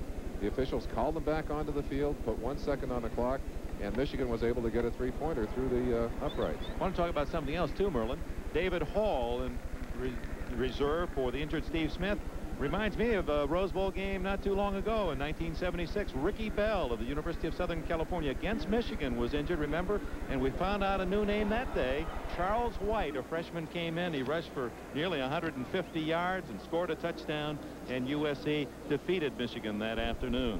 I think Michigan saw Ricky Bell go to the ground and said, well, there goes the load off our backs, and all of a sudden out of nowhere came Charles White. Terry Donahue contemplating just what Michigan might try here. It's fairly obvious. They'll probably send their speed deep and throw in high and long and hope to get either a defensive call, interference, or a ricochet touchdown. Let's see how deep those defensive backs get. 10, 20, almost 22, 23 yards, and dropping back. Yeah, it won't matter. Coming in is Blanchard Montgomery, number 27, the senior from Granada Hills, California, makes another big defensive play, and that's the end of the first half. UCLA Bruins have 10, and Michigan's Wolverines are scoreless in the first 30 minutes. Now we have the bands, Michigan and UCLA. A most interesting halftime for you here from the Rose Bowl, so stay where you are at the intermission. 10-0 Bruins. Thank you, Dick. Len Berman in New York as we continue to celebrate Bowl Day 83. Let's check the scores and highlights. First in the Fiesta Bowl here on NBC. Arizona State comes off probation, defeats Oklahoma 32-21. In the Cotton Bowl, SMU over Pittsburgh 7-3. At halftime of the Rose Bowl, UCLA leading Michigan 10-0, 103,000 on an absolutely gorgeous day in Pasadena. For UCLA, at quarterback, Tom Ramsey. Passes complete, had a good first half. Paul Bergman did, the receiver. Then Ramsey takes in himself the only touchdown of the first half. Now in the second quarter, Steve Smith bobble intercepted by Don Rogers for UCLA, and then watch Steve Smith, the quarterback for Michigan. He is popped by the same Rogers. He had to leave the game, replaced by David Hall. 10-0 at halftime, UCLA leading Michigan. The Orange Bowl tonight here on NBC, Nebraska and LSU. Let's go down to Don Criqui in Miami for a preview. Don? Thank you, Len. The excitement building here in Miami, where Nebraska and LSU are set to meet on a very warm, pleasant night in the 49th Orange Bowl. Each year, this game features the biggest halftime show in football, and we're told tonight's is going to be the best yet. The Royal Philharmonic is here from London, England to perform, and they'll do it to a rock beat. A big game and entertaining evening coming up from the Orange Bowl. Right now, let's go back to Dick Enberg and Merlin Olsen at the Rose Bowl in Pasadena. All right, Don, we'll look forward to your report from the Orange Bowl. UCLA, most entertaining halftime, and their fans seem pretty pleased with the results of the first 30 minutes of football play as well, leading the University of Michigan 10-0. Dick Enberg with a grand marshal of this Tournament of Roses parade, Merlin Olsen, and your heart's still beating rapidly. I can feel it. Still beating rapidly, but what a marvelous experience. I've loved the Rose Bowl as a participant, just as an observer, the parade, the game, and we've had such fun here, Dick, bringing this beautiful bowl game and this Tournament of Roses to fans all around the country, all around the world. All right, we started the game today talking about Anthony Carter of the University of Michigan, that he was a key player. UCLA had to stop him. All right, now your feelings about the first 30 minutes. They started using Carter as a decoy early. They finally got to him. Smith started to get to him. He had 4 receptions for 44 yards. At about that point, he got hurt. UCLA has been very wise, too. They've kicked the ball away from him on the punt. They've kicked it out of the end zone. He has not had his hands on the ball that much. So, in effect, they have done what they had to do. They've kept Carter's efficiency down and still done a pretty good job against the running game. On the other hand, we talked about the fact that Ramsey was the key for UCLA, and he has had a very spectacular day. He's 10 for 14, 92 yards, has found ways to hurt Michigan defensively. And I think Michigan's going to have to come out and try and run the football. They're going to have to come out and do it on the ground. They're going to have to change their defensive pattern, Dick. They're giving Ramsey too much room short, and he's taking advantage of it. Well, Lawrence Ricks leading all the rushers in the game with 51 yards, while Ramsey, 10 for 14, has found Paul Bergman as tight end 5 times, and he is the leading receiver in the first half. All right, in the first half, Terry Donahue, Ramsey, I was celebrating that interference call critical to the touchdown. Bo Schembechler, a lot of barking, but couldn't get his Wolverines into the end zone. The injury on the hit by Rogers on Smith may be the biggest play of this first half. And I think it was perhaps that injury, the most critical play, as Smith had to leave the game. Let's go back and look at that injury hit again, as he was whacked very hard by Don Rogers, number 7. Smith will fake it on here on a little delayed roll, comes to the outside. It's an option play, and you'll see Rogers coming from the left side of your screen right there, lifting that shoulder up, separating the shoulder.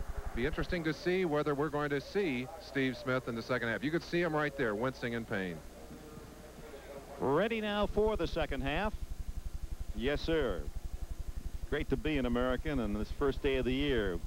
We hope your days are joyous in this 1983. Here are the statistics. First half, Michigan actually one more first down, and total yardage, UCLA with just 29 more yards, but it seemed that the Bruins had a bigger advantage in the game's play. And of course, the second of those turnovers just before the half, allowing Michigan to get that 3-pointer on the scoreboard, which was so important. Now they're going to have to start on defense. Al-Haji Sheikh getting his first chance to put his foot to the football here. Ali Haji Sheikh from Arlington, Texas. His dad is a mechanical engineering professor at the University of Texas, Arlington. He was born in the University of Michigan Hospital. Dad, a student at Michigan at the time. It comes down to Dokie Williams, and he fumbles and holds on to it at the 10-yard line. So Dokie Williams, a world-class long jumper and triple jumper, may well make the U.S. Olympic team in the triple jump. Unable to handle that kick, and UCLA starts deep in its own end. Some confusion there. JoJo Townsell kind of came in there on top of him as he was trying to catch that football. UCLA had much better field position in starting drives in the first half. The average at the 32, whereas Michigan, its average was around the 20-yard. Well, it was the 19-yard line. Second half starts in just the reverse. Ramsey on a draw, and the quarterback picks up 5 yards. We pause briefly from Pasadena, California for station identification. This is the NBC television network. Go for it. WDIV Detroit. He said Mel Allen called the first telecast 30 years ago. Well, how about that? UCLA 10, Michigan nothing. At this second half, I know Mel's watching back in New York. Certainly prepared this seed well for those to follow. Ramsey high and too long for Townsell. Didn't get over the top on that one. Incomplete. 3rd and 5. This first series a very important one for Michigan. I'm sure that they've had quite a chat from Bo Schembechler exhorting his defense to come out and shut UCLA down, stop them, get some field position for their offense. And I think we're going to see a hammering kind of offense from Michigan here in this second half, Dick. UCLA 4 out of 9 Merlin and 3rd down conversions. Cormack to the bottom of your picture and Townsell flank left. 2-man rush.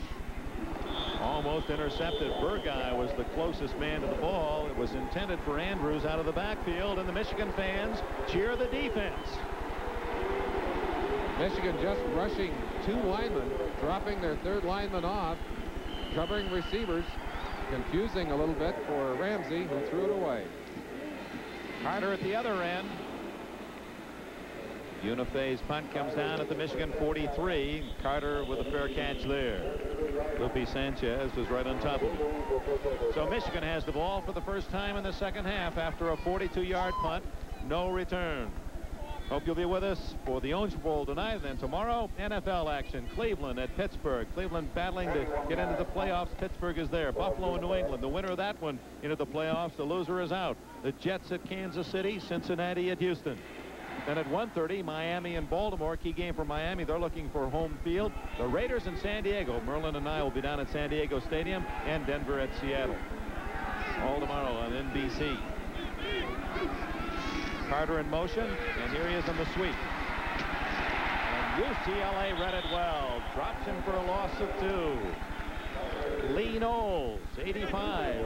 Inside backer from Huntington Beach, California, made the play.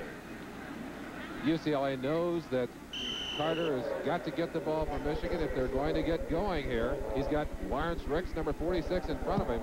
But great pursuit from number 85, Lee Knowles, and great swarming from the rest of the defense. You see the block there by Donahue, forcing his man outside, but that was good play as it drew the blockers. And look at all those blue shirts in on top of Carter.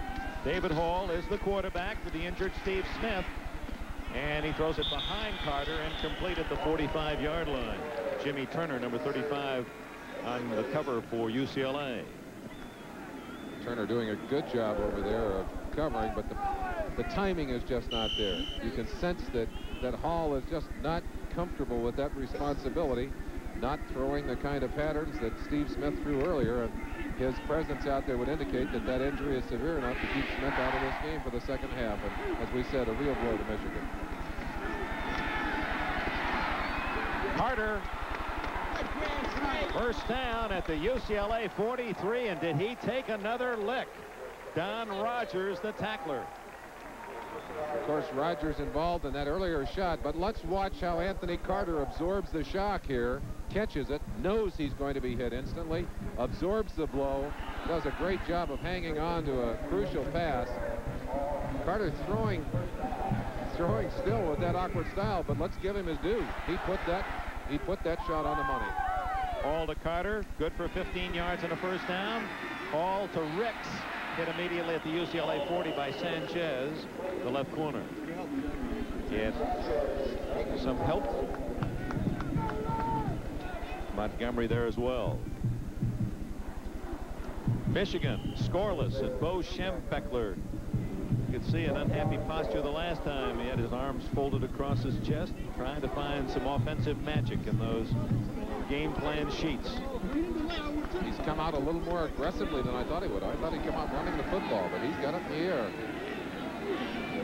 2nd and 6. Little draw, that doesn't work. Carl Morgan, nose guard for UCLA. He was the man who made that big tackle against USC on the 2-point conversion to get UCLA into the bowl. Crucial matchup in the center. Morgan right there just blowing his man Tom Dixon back into the backfield and then smothering Ricks before he had a chance to get out there. And we have 3 academic All-Americans featured in this game. We've talked about Robert Thompson, number 99 for Michigan. Cormac Carney, an All-American academically as well for UCLA. So is number 76, the left guard of Michigan, Stephen Humphreys. Want to talk about him when we get a chance. This is a big play for Michigan, 3rd and 10. To Carter. Almost caught by Sanchez on the deflection. Tom Sullivan was there to break up the pass. So Hall's pass incomplete, the kicking team on. One of a quarterback's responsibilities is not to get that ball picked off if he can help it. He's throwing here to a receiver who's double covered, short and long, 32 Sullivan and number 21 Sanchez. But now take it from the view of the defense. Watch the ball come in. You'll see the 2 defenders pinching right there, knocking Carter, and Lupe Sanchez diving for that football, almost had his hands on it. Bracken hits it high and off the side of his foot. And it bounces out of bounds at the UCLA 14-yard line. So the Bruins have the ball. They enjoy the lead, 10-0. And we have 11 minutes and 33 seconds remaining in the 3rd quarter. Put up to remind you that it's a good feeling to buckle up for safety. By Gillette Atra Razor, the twin blade razor that pivots for a close, comfortable shave. By Goodyear, makers of Arriva, the all-season radial. And by refreshing Hawaiian Punch. Dick Enberg and Merlin Olsen, the Rose Bowl in Pasadena. The granddaddy has 11.5 minutes remaining in the 3rd quarter. UCLA leads Michigan 10-0, and the Bruins have the ball, first down at the UCLA 14. Ramsey again running that draw. Gets a couple of yards.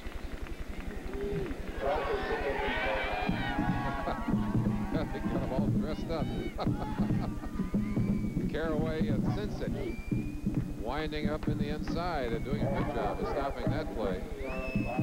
Speaking of stopping, Merlin, UCLA now counting the game back at Ann Arbor when, after Michigan jumped out to a 21-0 lead, UCLA came back to win. They've held Michigan to just 3 points in the last 4+ quarters.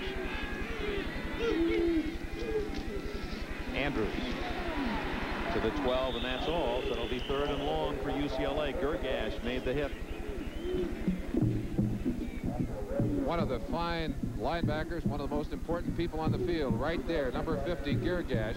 Let's watch him now as he reads the play to the outside, very quickly up into the hole, and right there gets a chance to get inside and make the play.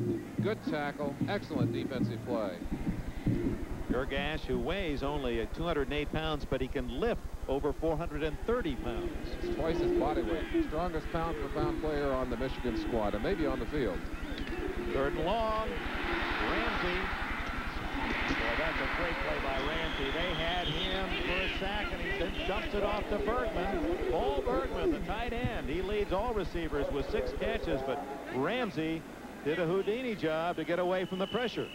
That's what makes a great quarterback, being able to hang on to that football until the last second and still have concentration on his receiver. Sinsich, number 53, and Ramsey just evaded him, got away from him. Tom Hassel, 48, and 15, Jerry Burguy coming up for the stop. Let's look at the way Ramsey got away from Sinsich. Look at him coming right here, just steps back on him, and then stops in that little hole in the pocket, delivers the ball.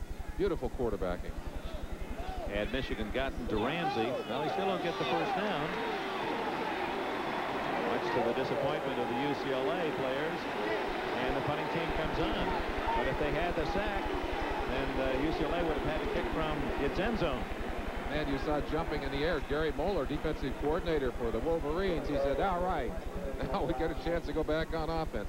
They've almost blocked the last 2 punts. Carlton Rose, number 89, coming from this left-hand side. Marion Body, also a very aggressive blocker of punts. Let's keep an eye on them, Dick. Maybe we'll see something on this play. They've been very close to the last 2. 10 men on the line of scrimmage, and only Anthony Carter back. He stands at the Michigan 40. Unife, 38.5 yards per punt today. That's 4 yards per punt under his season average. You'll feel those rushers coming right into your living room. Yeah, they're switching the up back. They see the block coming. Ooh, bad snap. Short kick. And it takes a Michigan bounce and down by UCLA at the UCLA 47-yard line. I I think Carlton Rose actually just went through that football. Look at number 89, Carlton Rose. He's going to go all the way across, and I think the football was kicked behind him. Let's see. No, just barely off his fingertips. Nevertheless, the pressure forced Bunifay to hurry. A 22-yard punt resulted, and Michigan, with excellent field position, will begin at the Bruin 45. Get it very quickly as he comes in. Ball's going to be right in here now, and you'll see Carlton Rose go right by it. A high snap right there. Bunifay kicks it, and I actually believe the ball went behind the hands of 89 Carlton. That's 3 kicks in a row that have just about been blocked. UCLA very, very fortunate. Lawrence Ricks ripping off a good game to the UCLA 38. Don Rogers, the tackler, a gain of about 7. That's what I thought they'd come out with at the half, Dick, and with this good field position, the best field position they've enjoyed all day, they're going to try and take advantage of it here. Gary Moeller on the sideline talking to his defense, saying, hey, that's the way to shut them down. The first 2 series, no first downs for UCLA. 10-0 UCLA leads. We're in the 3rd quarter. 9 minutes remaining. Ricks again. Good footwork by Ricks. You saw him dancing as he took that hand off and has a first down at the UCLA 34. Here's your chance to order the 1983 Rose Bowl souvenir program for the game that will be aired on NBC January 1st and is being aired. Send check or money order for $6 to touchdown. Post Office Box 421-345, San Francisco. This collector's edition is 160 pages of in-depth scouting reports, special features on past Rose Bowl games, a section on the record holders, and a review of the past season in words and photos. Give you more information in a moment. Ricks on first down has a blocker. Carter runs over a tackler and gains about 10. Again, send your check or money order, $6 to touchdown. Post Office Box 421-345, San Francisco, California, 94142 for your Rose Bowl program. 165-pounder out there in front of a great running back. Anthony Carter is doing his part here. Runs a little pattern. Now he's going out as the blocker. Watch him go after Lupe Sanchez right there. Sticks his helmet on him, pushes him aside, does his job. That's the kind of play they need if they're going to get it in the end zone. Michigan's been deep in UCLA territory only twice. The first time, the interception, and this is Rick Rogers, and he's down to the 18-yard line, and suddenly Michigan ripping off big gains.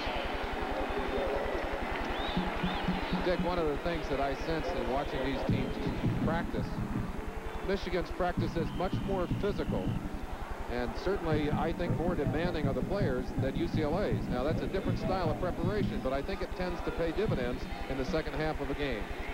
8 yards for Rogers, the sophomore from Inkster, Michigan. It's first down Michigan at the 18 of UCLA. Rogers again.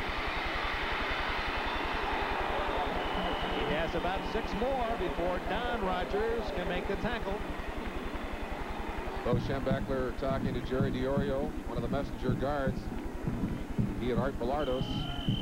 DiOrio will go in to call the play now for Dave Hall. There's Terry Donahue. We talked to him this week, and we asked about his influences. Nick Vermeil had called him to wish him well. Of course, Vermeil was the head coach back in '76 when Donahue was an assistant. Vermeil's team, an upset win, and went on to take the Philadelphia Eagle job, and Donahue, the head coach. Up the middle, and a good-sized game for Dan Rice, and it appears to be another Michigan first down. Back to Donahue. He also said John Wooden was a great influence, the UCLA basketball coach who helped him. And down inside, Tom Dixon, 69, Stephon Humphreys, and the rest of that gang doing a good job of clearing the way for 36 Dan Rice as he mows his way in there for a first down. They're inside the 10. First and goal from the 8-yard line, trailing 10-0, middle of the 3rd quarter. Ricks to the 4.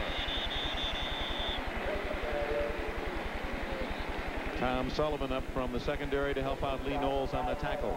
You talked about Stephen Humphreys, number 76 from Broward, Florida. Sports Illustrated did a big article on him out of high school. He was an all-A student in high school, went to Michigan, and he's prevailed there. He's all Big Ten, plus a 3.8 in medical engineering, a very, very difficult major. valedictorian of his high school class. He's been nearly perfect in the classroom and performing well for Bo Schembechler at left guard. Ricks struggling to the 1-yard line. Sullivan and Morgan collaborated on the tackle. You don't think the going is tough down inside that 10-yard line. Take a look at Blanchard Montgomery, number 27, number 86, Ron Butler. Boy, they are squaring off and smashing, but great running. Look at the power of Lawrence Ricks here. Runs right through the arm tackle there of Blanchard Montgomery. Takes 3 of them to get him down. We're on the 1-yard line, Dick. 3rd down for Michigan, trailing 10-0.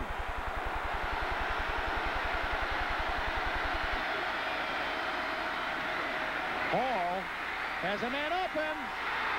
Did he stay in bounds? No. Donahue could not get 1 foot down. And Hall might have waited just a bit too long, and Donahue, fading deep in the end zone, ran out of room.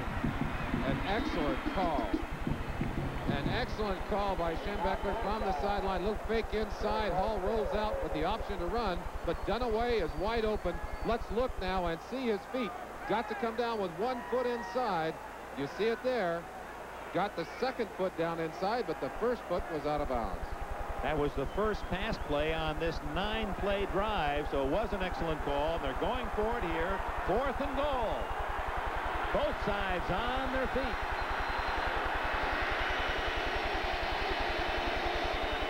Hall. Touchdown!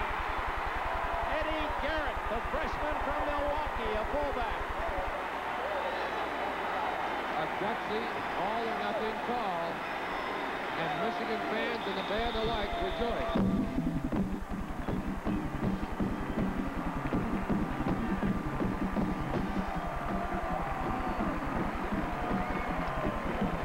Lawrence Ricks comes off shaken on the play. Apparently he's okay. Right back with a 2nd pass in a row, and that's a great call. And I'll tell you what's interesting. He's throwing to a freshman fullback. Boy, you think there might have been a few butterflies in his stomach as they rolled out into that play? Bo Schembechler usually won't go to the freshman in that situation. Haji Sheik's trying for point.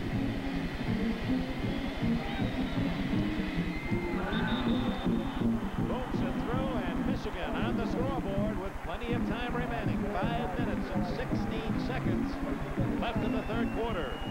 An impressive drive, 45 yards, 10 plays, basically on the ground, with the payoff on the pass as it goes from the reserve quarterback Hall to the freshman Garrett for the score.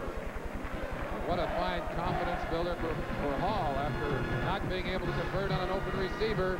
He finds it here, puts it into the arms of Eddie Garrett. All-Star Game under the beautiful skies of Hawaii. The 1983 Hula Bowl Classic on NBC Sports. Sailing quietly over Pasadena, a 193-foot airship bringing these exciting aerial pictures of the Rose Bowl game, witnessed in person by 104,991 fans. Michigan's faithful cheering the first Wolverine score at 5:16 of the 3rd quarter, and Michigan now trails 10-7. Dick, 8 out of those 10 plays, rushing plays, and 1 incomplete pass and 1 vital completed pass on 4th and 1. The 8 runs from the 45 down to the 1, and then the 2 passes. Haji Sheik. Deep, Doki Williams, middle of the end zone, will just take it at the 20-yard line. Interesting, the difference between names of the Midwestern athlete and the Western athlete. The 3 receivers for UCLA, Cormac, Doki, JoJo, and Michigan counters with Vince, and they've got themselves also a Craig and Steve. Well, they would like to be nothing but extraordinary here in this 2nd half, put some more points on the board, get themselves a lead, and UCLA needs to get some offense moving in the 2nd half. Haven't been able to do it yet, Dick. Ramsey to the air. Almost intercepted by number 53, Al Sinsich, the nose guard. Sinsich, number 53, really responsible to come inside on the pass. But right here now, watch him. He's right here on the center. Now, as you start the play, he's trying to get in on a pass rush. Can't get in there. He's double teamed.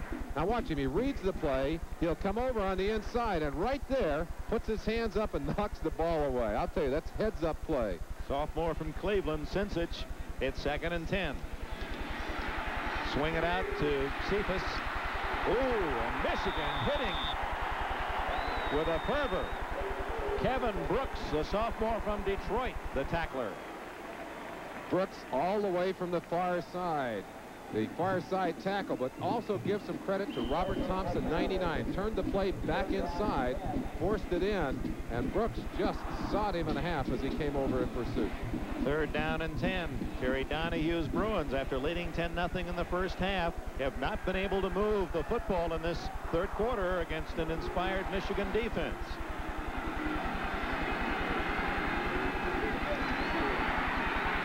Ramsey has a man, Townsell, and it's a 1st down at the 31-yard line. That's the kind of play, and you saw Gary Moeller said they've done it to us again. That's the kind of play that they worked effectively in Ann Arbor. Carmack Carney. Now he's just going to come across and break out to the outside. Poor guy knocking him right on the ground. Here's Townsell. Townsell's just going to come down and break out too. Using his speed to get open. They just could not close. Marion Body could not close the distance quick enough to get on top of it. They pick up the blitz again, and Ramsey then scrambling forward for a yard perhaps. Again, it's Kevin Brooks, the tackler for Michigan.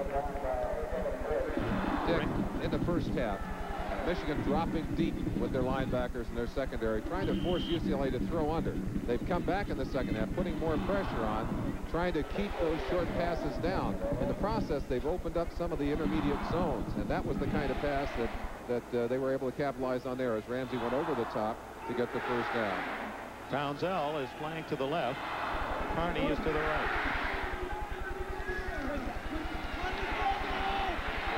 Ramsey says, someone move around out there.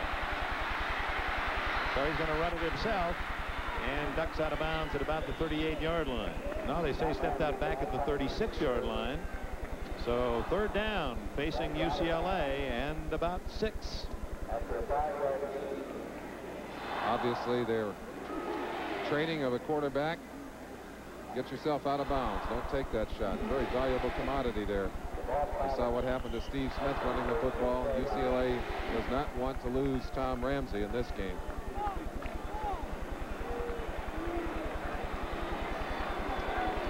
Tom Ramsey, we don't... I think that might be Powell. Backup tight end who was injured in an automobile motorcycle accident. The catch. Yes, they're calling it good right in front of Bo Schembechler, and he didn't like the call. JoJo Townsell has the UCLA 1st down. Townsell with 22 career touchdowns. Pass receptions, that's a UCLA all-time UCLA record. And they're respecting his deep threat, and he's been able to curl and hook open underneath. Twice in a row, they've been able to hit those intermediate passes, getting themselves back on track offensively. Michigan may have to come with the blitz, get some squeeze on him. Danny Andrews, not much there, tripped up just shy of the 50-yard line. Is Sinsich able to get a hand in, knock him down? Al Sinsich burrowing in from his nose guard position, able to squeeze enough to put Andrews on the ground. Andrews not a very big runner, not a physical runner, but good quickness, good feet.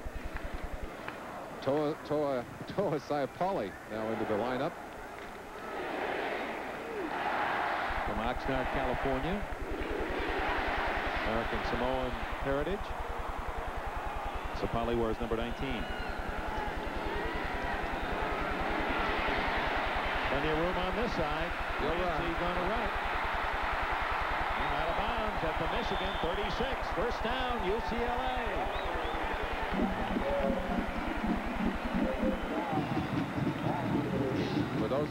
play the game, we'll take you down on the field. Let you be in on the run of Ramsey as he gets all kinds of time back there. No rush on this play from Michigan. Ramsey comes over, still ready to throw the football, sees some space, and he's headed out. 52 Brooks right on his tail, but he's out of bounds with a first down. Now Ramsey able to come up with some third down magic on this drive, and the Bruins have marched from deep in their own end to a first down at the Michigan 36.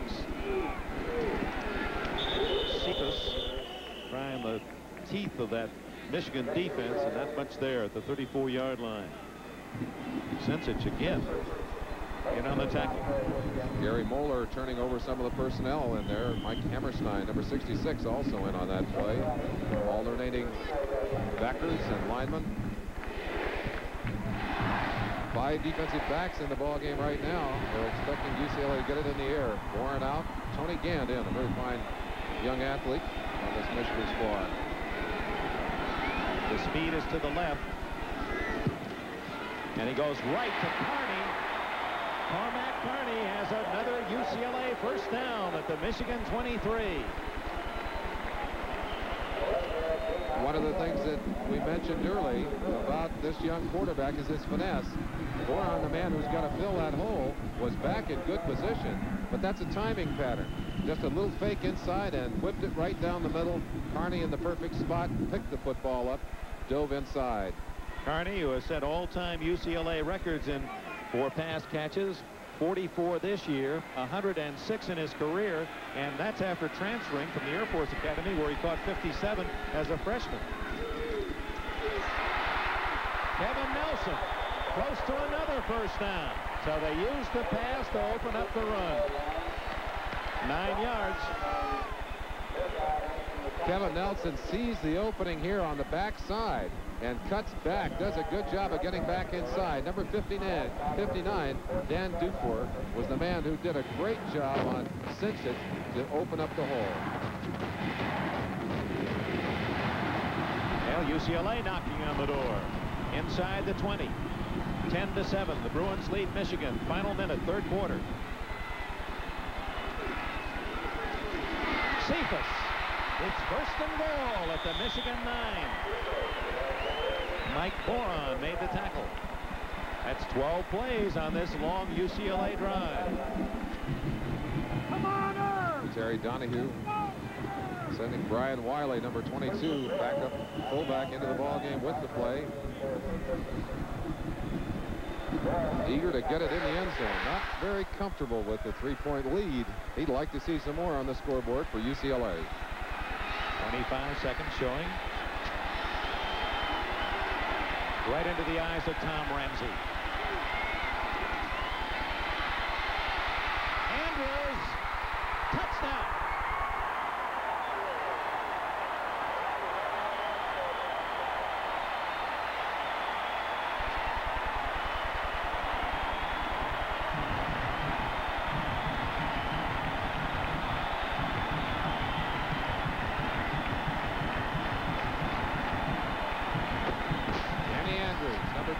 It looked like Michigan might have been thinking pass, and some great blocking on the outside. Good stiff arm on Marion body number 3. Danny Andrews lunges into the end zone. Let's see if we can see that block on the left-hand side of your screen. A little too, just a little too tight for him. But there's the pull-away right there, and the payoff lunge by Danny Andrews. John Lee to try to tack on the extra point. He's got it. So Andrews caps a long UCLA drive that began deep in Bruin territory, and UCLA's on top by 10. Perhaps we'll see the block. There it is, right on the top. Beautiful job. Couldn't see who it was, but give that Bruin credit. 80 yards, 13 plays equals 7 points for Andrews and the Bruins, and with 12 seconds left in the quarter, 7 from nearby Carson, California, is Coach Chris Ferragamo, the older brother of the Rams quarterback, and he's related. He's the cousin of our own Gene Washington, the NBC football analyst. So Andrews with a Rose Bowl score, hits 17-7 UCLA as Ken Potter kicks it off. Carter is deep along with Steve Johnson. Johnson on the near side.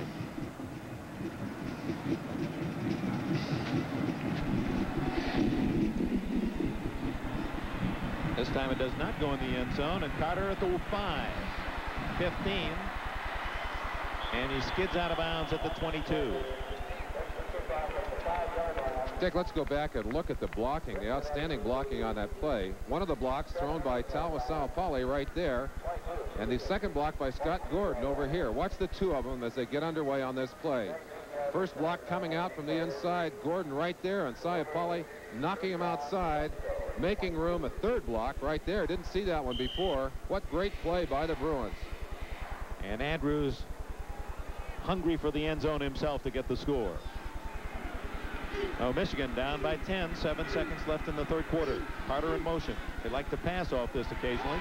It's a throw. Bean incomplete. Oh, was he upended by Don Rogers? I don't think I've seen a man all year hit like Rogers. Both thought it was too soon.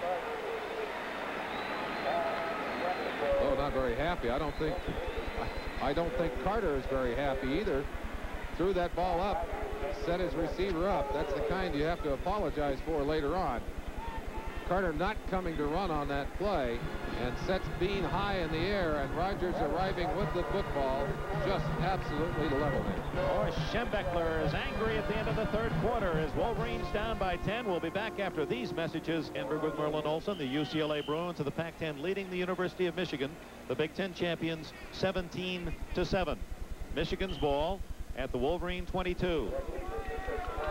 50-year-old Bo Schembechler turned down a rich contract to go to Texas A&M to stay on the campus of the University of Michigan. David Hall, the quarterback, going long for Carter. But the only one eligible there was someone 10 yards out of bounds. Hall is in because Steve Smith, the starting quarterback for the Wolverines, suffered a shoulder separation early in the second quarter. The number's pretty even. UCLA 58 more yards total offense. Michigan 3 for 10 in third downs, and that's what they face now. 3rd and 10 for Michigan. Carter near side, Bean split left. Hall to his fullback right, but he's knocked down short of the first down. Appeared he may have lost the ball for a moment. It's Mike Durden, whose dad, Ernell Durden, an assistant football coach in the National Football League. Very, very quick reaction by the defense, by the defensive secondary. Got over in a hurry. Don Rogers, number 20, the man that took the shot. The Orange Bowl, Nebraska and LSU ready to tee it up down in Miami.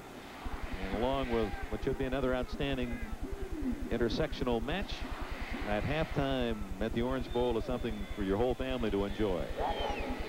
Bracken roots one out. Sanchez at his 28 and down at the 34. 46-yard punt, a 6-yard return, and with 14 minutes and 3 seconds left in the fourth quarter, the score here in the 60 to bed for men that went to bed after midnight, got up at 4:30 for the parade. But with all the excitement, all the beauty of the parade, and the good football we've seen here today, man can't go to sleep. But before we get out of here, I want to wish everybody a happy New Year, Dick. And I hope 83 is one whale of a year for you too, my friend. Thank you. You the same. Rejoice is a nice theme. I think we could all use that as a nice foundation. UCLA's Bruins have a 10-point lead, 14 minutes left. Cephas. And the hitting, again, very tough inside for Michigan. As Cephas down at the 38-yard line after a gain of about 4. Tom Ramsey, the quarterback. He has passed for at least 1 touchdown in 15 consecutive games coming into this Rose Bowl. Michigan has been able to hold him without that honor today. Both Bruin scores have been on runs. Ramsey himself a 1-yard sneak and 9-yard sweep by freshman Danny Andrews. But he certainly used the pass to set up that long scoring drive of the third quarter. Up the middle and close to a first down at about the 43-yard line. Gergash in on the tackle. Bruno the ball carrier. He's in the spirit, isn't he? Another injured Bruin on the sideline. His emotions are hurt a bit, Bo Schembechler.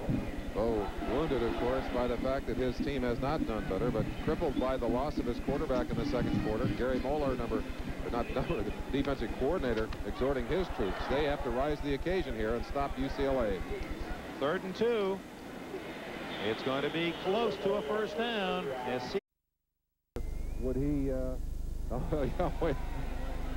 I'm not a lip reader, are you? No, I don't. Something to have to do with the fact he thought that the spot was a little short. Bo didn't mind the spot at all, did he?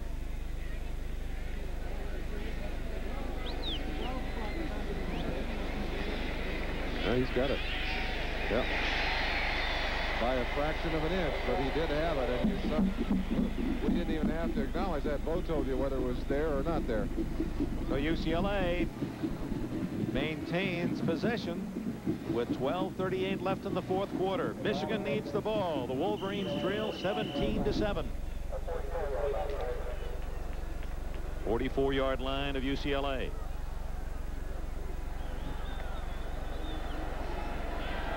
Ramsey working out of a double wing this time. Ooh, look at the room he has. Wide open is Carney. And he's at the Michigan 34.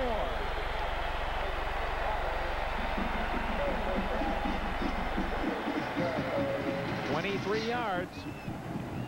One of the dangerous things that happens to a defense when they get behind and they start trying to be a little desperate is sometimes they overplay their positions. Robert Thompson, 99, outside. He's the man responsible for control. Let the quarterback around him. Carney downfield. There was plenty of time for either the option run or the pass, and they were able to take advantage of it for a big gain. Oh, loose. Nelson to the 20-yard line, and the Bruin fans are on their feet.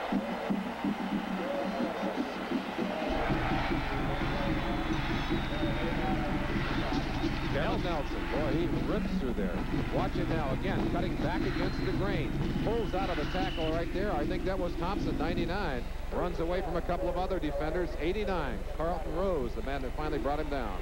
He did not run like this during the course of the year, and that's how he lost his tailback job with the freshman Andrews. Inspired today, first down, Michigan 20-yard line. Nelson, this is Andrews. He's saying, hey, wait a minute. Nelson, you want my job, or you're going to have to steal it from me? That's a 1st and goal as Andrews picks up a dozen. Michigan having some problems as their outside linebackers pinching in, getting locked in. UCLA runners able to bounce outside. On that play, Mike Boren and Jerry Burgey finally had to come out and make the stop, but that's really a linebacker's play. UCLA ripping off big yardage. And Merlin, here's where Michigan's defense has to hold UCLA to at least just a field goal to keep within 2 touchdowns, or there may not be enough time for the Wolverines. Ramsey looking for 6. Andrews. Ooh, decked at the 6-yard line. That was the wrong 6 as far as UCLA was concerned. Coming up to make the hit was Evan Cooper, number 21, a junior from Miami, Florida. Donahue will send the play in with his wide receiver, Carney. Schembechler and his staff have pulled out all the stops. Keith Bostic was blitzing on that last play. They were able to dump the ball off to the open hot receiver. He got down for some yardage. 2nd and 6. Gant, a 5th defensive back, is in for Michigan. Rose goes out.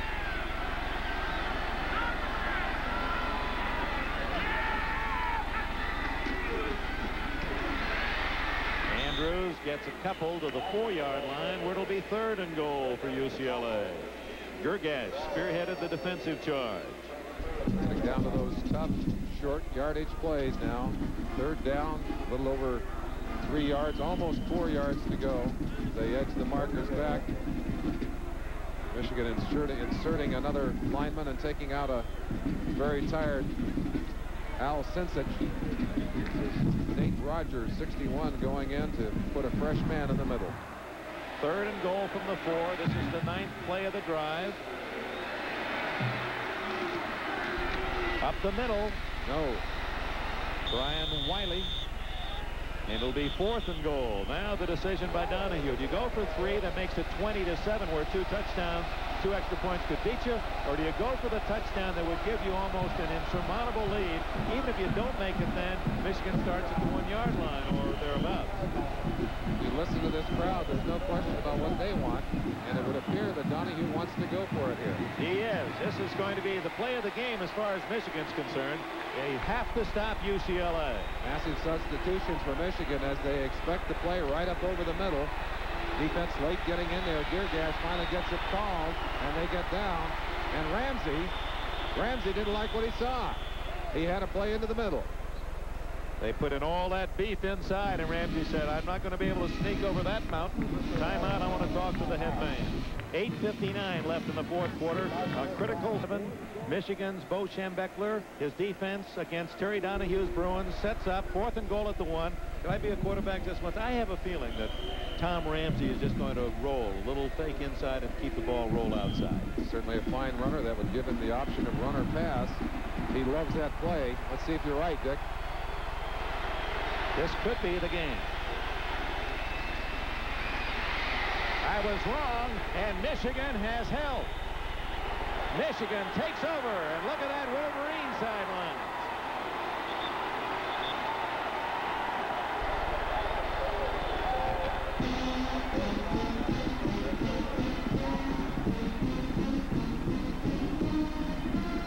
You'd think that perhaps Bo Schembechler would be jumping in the air with enthusiasm. He's sure he's not in there anyway. And here's Donahue on the other side. Well, he knew. Good job by our NBC crew, and want to tip our hats to them. Great job as always. That's a good news, bad news story. The good news, they didn't score. The bad news, you're on your own 1-yard line. Actually, they were even inside the 1, but if you put it where the ball was actually stopped, part of it would be in the end zone as you turn it over for the other team. So UCLA had the ball for 5 minutes and 9 seconds, 10 plays, no points, but the gamble, probably a good one, with 17-7 on the board. The touchdown almost wins it for you, and now Michigan has to go 99 yards to score, and you still would have the lead if they should accomplish that very difficult feat, and they'll have to do it in the hands of David Hall, the junior backup quarterback. Of course, Terry Donahue able to do with his offense what Michigan has done so successfully over the year: control the football, control the clock, but doing it not necessarily just with the run, but with a good combination, a good mix of short passing and running. And Merlin, speaking of controlling the clock, we do have that problem. Control of the clock. It now shows 8 minutes and 3 something. And it should be 8:54, we understand. And so now that problem being explained to the officials. And since we have a break in the action, and while they try to get the mechanism to work properly, let's pause. The score, UCLA 17. The spectacular aerial shots from our camera in the sky. Case in point. The lights are on, as you can see here at the famed Rose Bowl. UCLA leading Michigan 17-7. The Wolverines have stopped the Bruins at the 1-foot line, and Michigan huddles deep in its own end zone. Second tight end, Sim Nelson, number 95, goes into the ball game, and they'll try, Dick, I think, just to wedge out a little bit of room in there and then perhaps run a play, but I would expect them to run straight up the middle behind some of that strength. Now, going back to Bo Schembechler showing no emotion outwardly at all on that last play defensively, goes back to the point, coaches can't overreact. They have to hide their joy and hide their disappointment. They are the leader, and too much emotion isn't always good.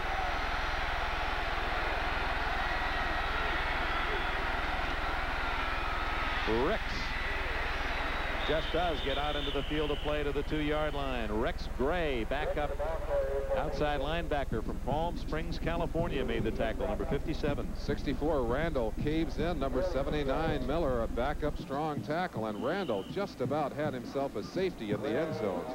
Number 57, Gray, is the man who helped him make the tackle in there, but fine defensive play. They were able to fight their way out to just beyond the 2-yard line, but they're still backed up against the wall. David Randall, 64, transfer from SMU, and the Ponies today. Of course, beat Pittsburgh 7-3 in the Cotton Bowl. There's the pass. Oh, intercepted! It's a touchdown for Blanchard Montgomery.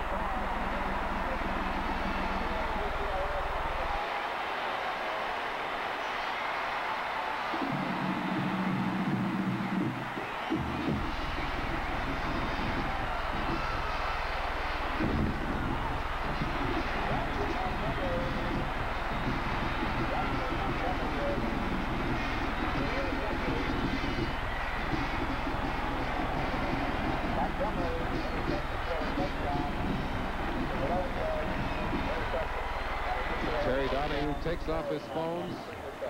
I'm sure feeling great relief now as he sees the scoreboard light up. 23 and now perhaps 24 points as opposed to a 7 for Michigan. Dick, that's the kind of mistake that I doubt if Steve Smith would have made.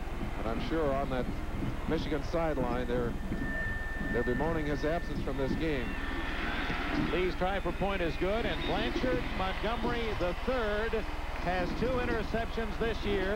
One went 65 yards for a touchdown against Washington State, and this one 11 yards for a touchdown in the Rose Bowl against Michigan. Right in Dave Hall's hip pocket as he throws that football. He just did not see Blanchard Montgomery coming across. Did not read the defense. Montgomery scooting into the end zone for the touchdown. He played fullback in high school and knew the way. With 8:08 remaining in the 4th quarter. UCLA on an 11-yard pass interception for a touchdown by Blanchard Montgomery now lead 24-7. Michigan has not had advantage of a single kickoff return on the day, even with all this scoring. You can bet that number 1, Anthony Carter, itching to get his hands on a football back there. And because this is a line drive kick, if he could catch one, it would be a good chance for a return. Again, UCLA using the off-center kickoff. You see they tee it up on the near hash mark, then kick it cross field. Carter comes up at the 5. 20. And you can see how dangerous a runner he is all the way to the 45-yard line for the 3-time All-American Anthony Carter. First Big Ten player, 3-time All-American since Alex Agassi, now an assistant coach on Michigan sidelines. Quickly back to remind you of the bad news for Michigan as Dave Hall again throws the pass. You saw at the bottom of your screen there, Montgomery getting back into good position and just kind of hanging until that ball was thrown. Scooped it up and went into the end zone. Did make a fine catch. Did, certainly did. So from the 45, David Hall tucks it away and gets into UCLA territory at about the 43-yard line. Dick, on that return by Anthony Carter, you can see why they've wanted to kick it through the end zone all day. He has such explosive acceleration. Just literally ran right out of the arms. Maybe we get a chance to show it to you a little later on. Ran right out of the arms of a couple of tacklers. Here it is. He scoops across, gets a chance to pick it up. A 40-yard return now. Whoops, I take it back. That's a replay of Carter, but on a different play. Well, he draws a crowd no matter where he goes, even on that play, and that's why Montgomery was the right place at the right time. Carter, who averaged this year 129 yards a game in his 4-year career, as you look at the touchdown maker, Montgomery. Anthony Carter, total yardage over 3¼ miles. That's almost, well, it's more than half the entire parade route. You were in a car today. Boy, I wouldn't have wanted to walk that far. First down for Michigan. There he goes. Ricks rumbles to about the 33, and that's another first down for Michigan before Tom Sullivan can make the tackle, but the clock working against Michigan. 7.5 minutes left, 4th quarter. Let's pause briefly for station identification. This is the NBC Television Network. Go for it. WDIV Detroit. Merlin Olsen, Dick Enberg. UCLA led at halftime 10-0. Michigan pulled to within 10-7 in the 3rd quarter, but UCLA moving ahead 17-7, and then an 11-yard touchdown return of an intercepted pass by Blanchard Montgomery, and UCLA builds its lead to 24-7 with 7.5 minutes left in the 4th quarter. The Orange Bowl coming up after this section from the Rose Bowl. Second down, very short yardage. Ordinarily, you'd say probably a chance to waste the down, maybe go deep. But you can bet that UCLA's defensive coaches will have lots of players deep. They don't want to give up a cheap one here. They want to use the field, make Michigan earn every yard they get. They'd even let them have a touchdown if they get it up off the clock. Carter on the near side and all to throw. Looking for Donahue. He's got it at the 3-yard line. Outstanding catch by Donahue as he stole the ball from Sullivan and Rogers, the 2 safety men of UCLA. Both thinking right there with us. So was UCLA. Donahue running into the coverage. Now look, he's going to run into coverage here. That's Sullivan coming over the top. Rogers over the front, but Donahue, just great concentration, snared that football, pulled it out of the air, rolled down to about the 3.5-yard line. Michigan's got a chance to get a touchdown. Still a lot of time on the clock, Dick. 6:54 left, first and goal. And Dan Rice can get only to the 2-yard line. Rex Gray, Lee Knowles on the tackle. Now you look into Bo Schembechler's eyes, look at the calm there. Now that's what a coach has to have to be successful. Lots of pressure in this kind of situation. He can't let his emotions ruin his thinking processes. Bo Schembechler said, let's get it in the end zone. You look at Terry Donahue, back to Bo Schembechler. Going back to the very first Rose Bowl game in 1902, Michigan played. Fielding Yost, the immortal, was the coach. Well, Bo Schembechler second only to Yost, and Michigan wins. And Ricks is on his way to a touchdown. A flag is down on the far side of the field. We'll see if this is a proper celebration or if Michigan made a mistake. Motion against the Wolverines. They'll call it back.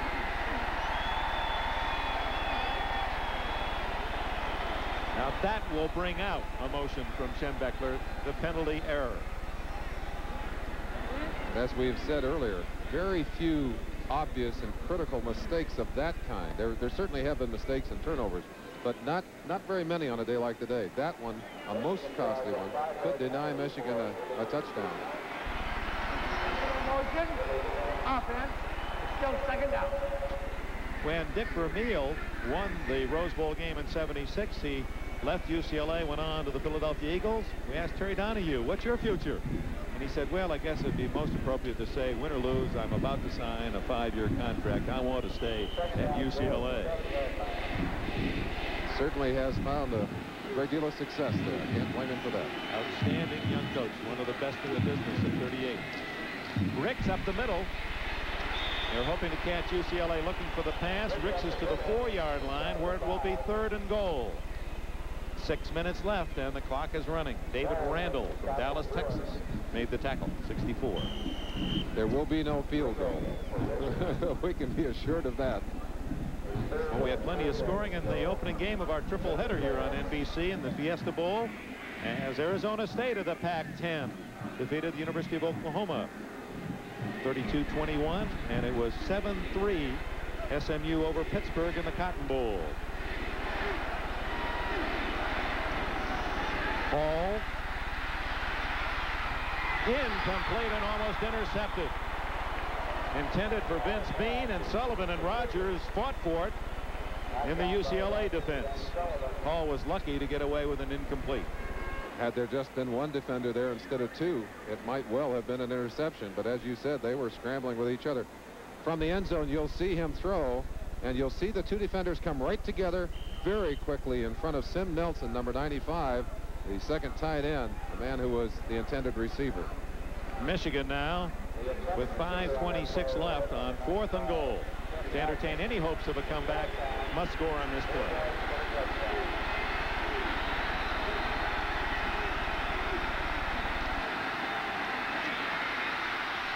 They got it. Touchdown. Rice. Dan Rice, the freshman from Roxbury, Massachusetts. 2 touchdown passes to 2 freshman fullbacks. My. What is Bo Schembechler doing? Anthony Carter comes out as a decoy to this side, opening things up, I'm sure. Good block right there. And there's the shot inside. Now, will Bo react to that one? All right. He did. A little bit of a smile. Looked up at the scoreboard, said, now get me an extra point here, and let's see what we can do. Haji Sheik has it through the middle. Terry Donahue across the way as he saw Michigan score on 4th and goal at the 4. If they don't make it a sure victory, he says they're back in the game. 5:20 left. Tommy, South Florida night. Don Criqui with John Brody. Humidity's high, and that could help the underdog, the LSU Tigers. Well, certainly weather-wise, Don, we know that Nebraska's great personnel-wise, but the weather is in their favor. Now let's go back to the Rose Bowl in Pasadena to Dick and Merlin. And we'll be looking forward to Don Cricket, John Brody's call of that Orange Bowl in Miami to follow this telecast from Pasadena, where night has now fallen. Michigan has not. They've just scored on a 4th and goal, 5:20 left, and now the Bruins move up looking for the onside kick. They've got 9 men. Now 9 men coming now. 9 coming up into the middle area. And Haji Sheik won't disappoint him. But there to cover it very nicely for UCLA was number 43. Lauder, a special teams performer. Let's take a quicker look, or another look, at that onside kick by Ali Haji Sheik. He kicks it against the grain. Normally they'd kick it back in this way. He drives it across, and that's the advantage of a soccer-style kicker. They can go either way with it. But it took a perfect bounce for UCLA up off the ground. Let's watch Lauder now as he just waits like a third baseman, takes it on the long hop, and covers it nicely. That's a good comparison. Haji Sheik was looking for the short hop, the tough one. Big hole for Frank Bruno, and he pulls his way for good yardage into Michigan territory, close to the 45-yard line. It's 2nd and 2. This is the point of the game, Dick, when you have to change your defensive philosophy. The yards and the downs aren't nearly as important as a football. You try and tackle a football. You may give up a few extra yards in doing it, but you try and shake it loose. You got to have the football, got to have the turnover. 2nd and 2.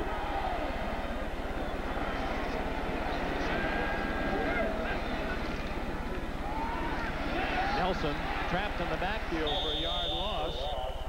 Rose turned the play wide. It appeared to be Boron that made the tackle. Mike Boron from Columbus, Ohio, escaped the grasp of the Ohio State Buckeyes, moved on to Ann Arbor. The play for Chet Beckler at Michigan. Here, Gash looking to the sideline to take the defensive call from Gary Moeller.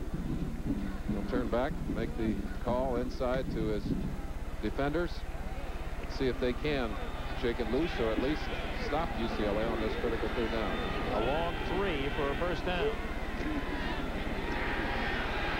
Ramsey has his man, and it's a catch, ruled a catch, and a 1st down at the 40. JoJo Townsell, the senior from Reno, Nevada. Dick, I think the thing that made that play was the little feint that Ramsey made toward the line. Now, Townsell's just going to go down and break to the outside, but the little feint that Ramsey made appeared to kind of freeze the defense. That's Bostic, Keith Bostic, number 13, breaking hard from the inside. Let's watch Ramsey. Now, as he comes out, he makes a move toward the line. He's rolling right there. He's a passer, but look at that. Just a little lunge toward the line, enough to hold the defense. 1st down. Kevin Nelson doesn't get much. See Jeff Bostic, or Keith Bostic from Ann Arbor, Michigan. Starter since a sophomore, making the tackle. Many feel that he is, next to Carter, the best athlete on this Michigan team, and a surefire early round draft pick in the NFL next year.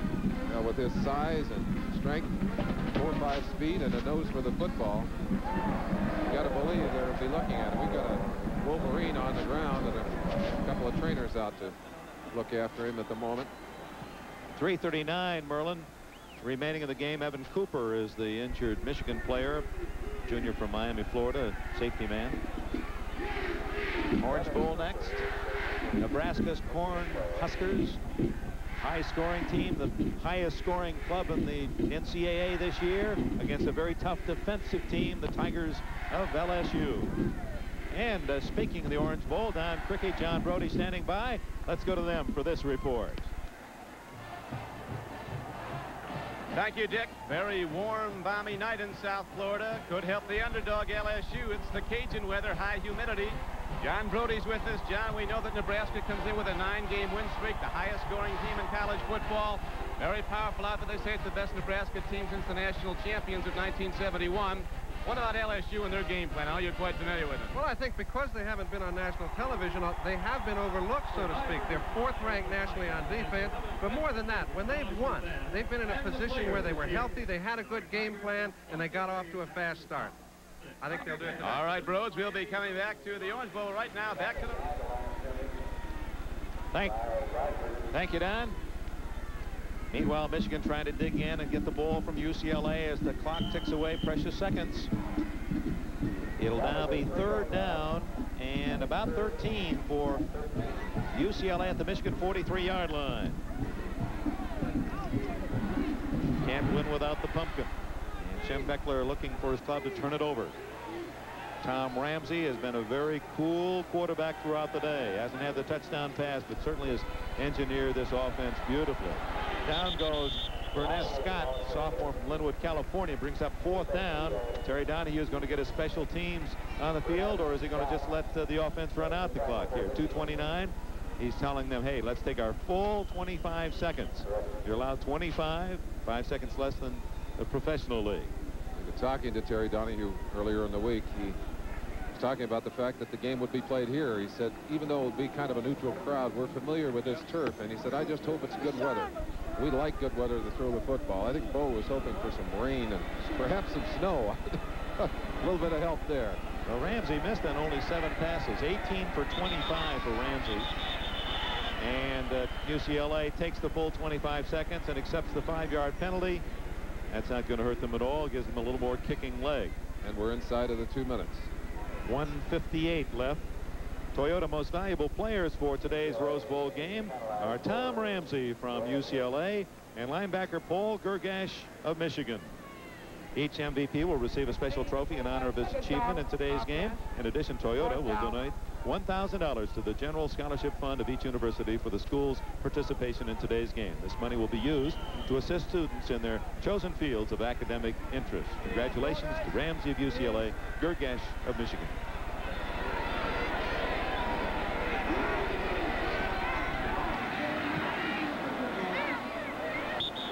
Unifae's punt curls out of bounds at the Michigan 20, still marking it. Well, all the way out to the 29-yard line. So with 1:55 left, Bo Schembechler hoping they can score quickly and get a break on an onside kick. He trails by 10.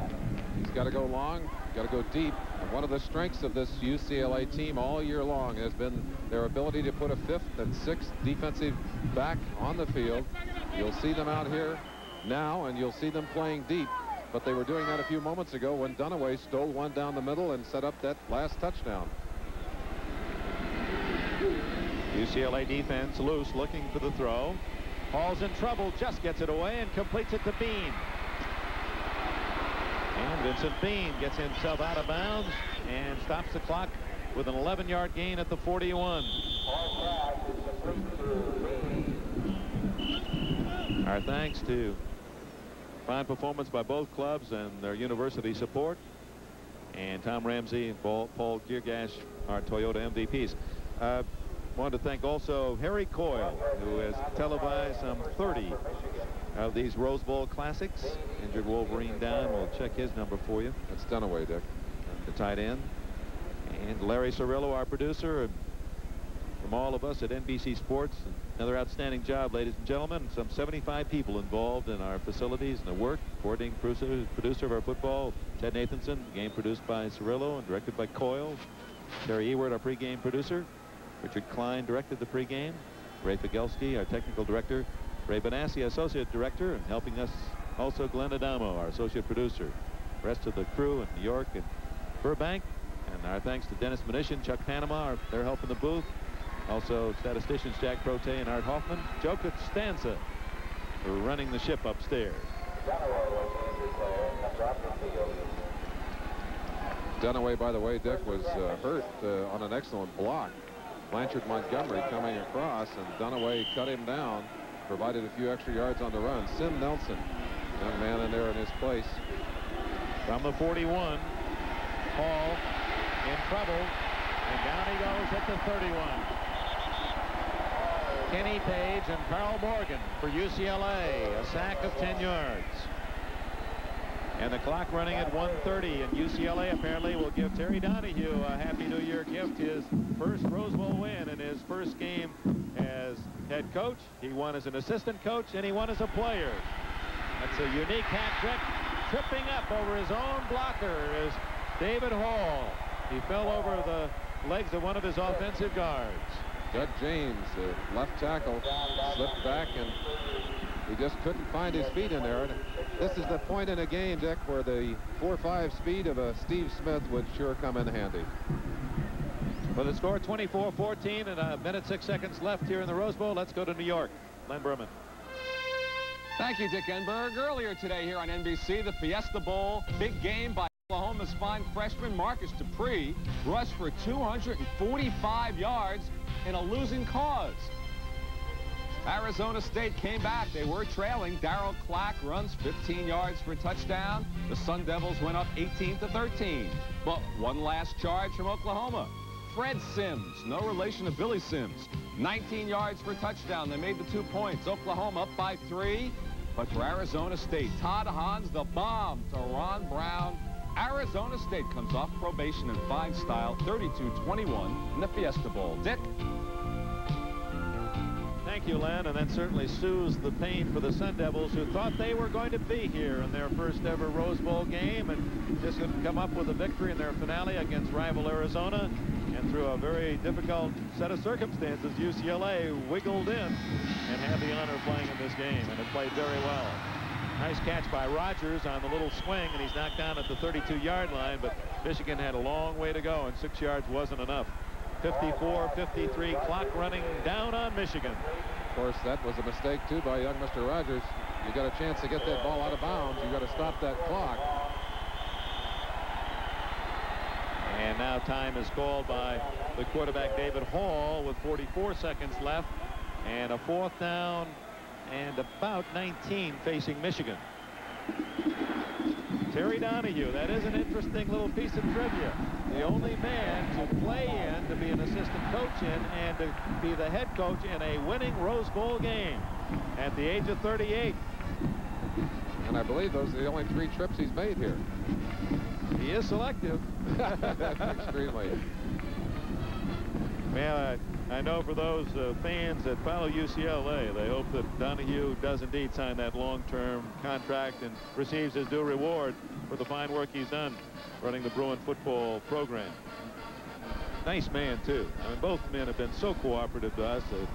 Bo Schembechler, despite the gruff, there isn't a nicer man, and man you earn immediate respect for, and he's been so cooperative, and Donahue the same at UCLA.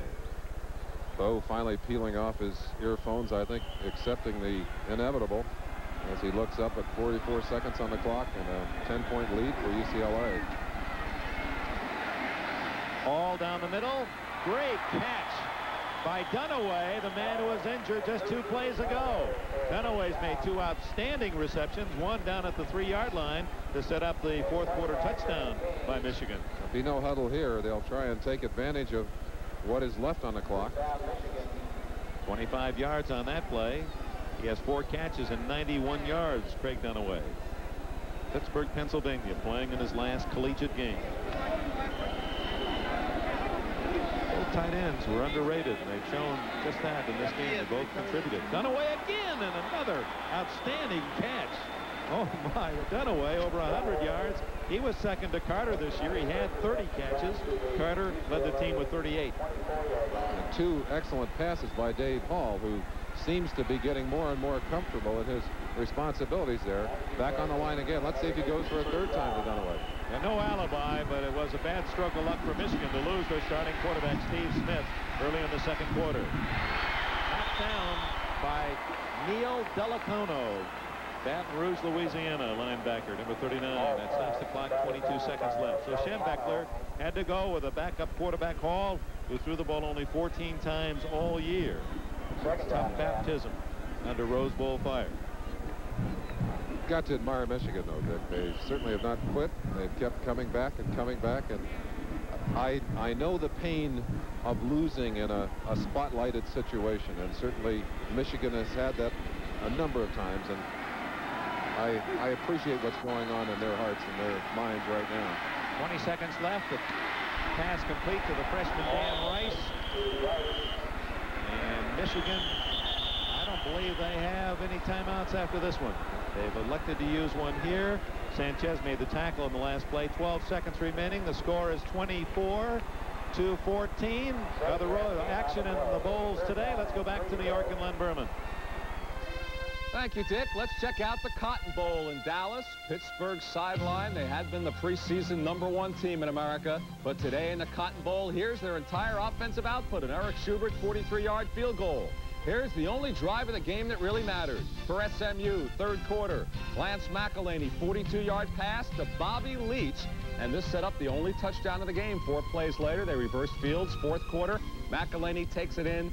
SMU 7-3 over Pittsburgh as SMU sealed it with this late interception by Blaine Smith in the end zone. SMU's first unbeaten season in 34 years, Dick Enberg. Now, congratulations to the Mustangs. And you know you're going to be hearing a lot of roars from the Pony fans who say they are #1, pending on the rest of the events of this day. 12 seconds left. Hall has thrown for 2 touchdowns, intercepted 1. That went for a touchdown for UCLA. He's going for Carter, and he can't hang on. Boy, the acrobatic wide receiver, did he climb the ladder to go after it, but Tom Sullivan, senior from Northridge, California, knocked it away. What great body control as Carter fought through that. Donahue worried about that on the sideline, sees the pass. 8 seconds remaining in the game. All right, he doesn't have it. We could almost show you those replays in lieu of any broadcast up here on a play like that, Dick. And a Happy New Year to everyone around the country and around the world from the Rose Bowl. Congratulations to the Tournament of Roses Association. Another classic day in this grand tradition. 4th down. Hall intercepted. Jimmy Turner.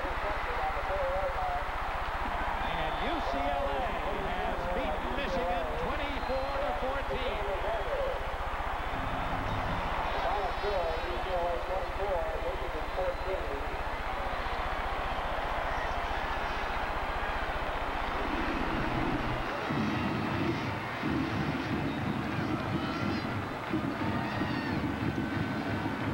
Bo Schembechler leaves his 7th Rose Bowl appearance.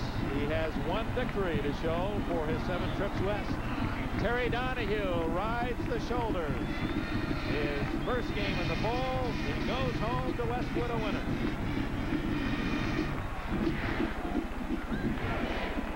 A touchdown pass, but his quarterbacking was near flawless. He's now with our own Bill McAtee. Thank you, Dick. With our most valuable player, Tom Ramsey, a big afternoon. You've had a spectacular career at UCLA, and this is not a bad way to end it. Well, thank you, Bill. This is just a culmination of all the hard work put in by both the players and the coaches, and believe me, we're thrilled to death to be Rose Bowl champions. Michigan was using what amounted to 5 linebackers, and yet you're able to throw to the short zones today. Well, they were deep dropping a lot, and we hit a lot of underneath stuff, and you know, it's really a tribute to the coaches. They game planned it, and everything seemed to work. Could you sympathize a little bit with what David Hall was going through, having to come in when Steve Smith was injured in a big game like this one? Well, I hope Steve Smith's all right, and you know, it is a tough job coming in a game like this, and you know, I just hope Smith is all right. Okay, Tom Ramsey, congratulations, a great game. Terry Donahue, the head coach at UCLA, is with us.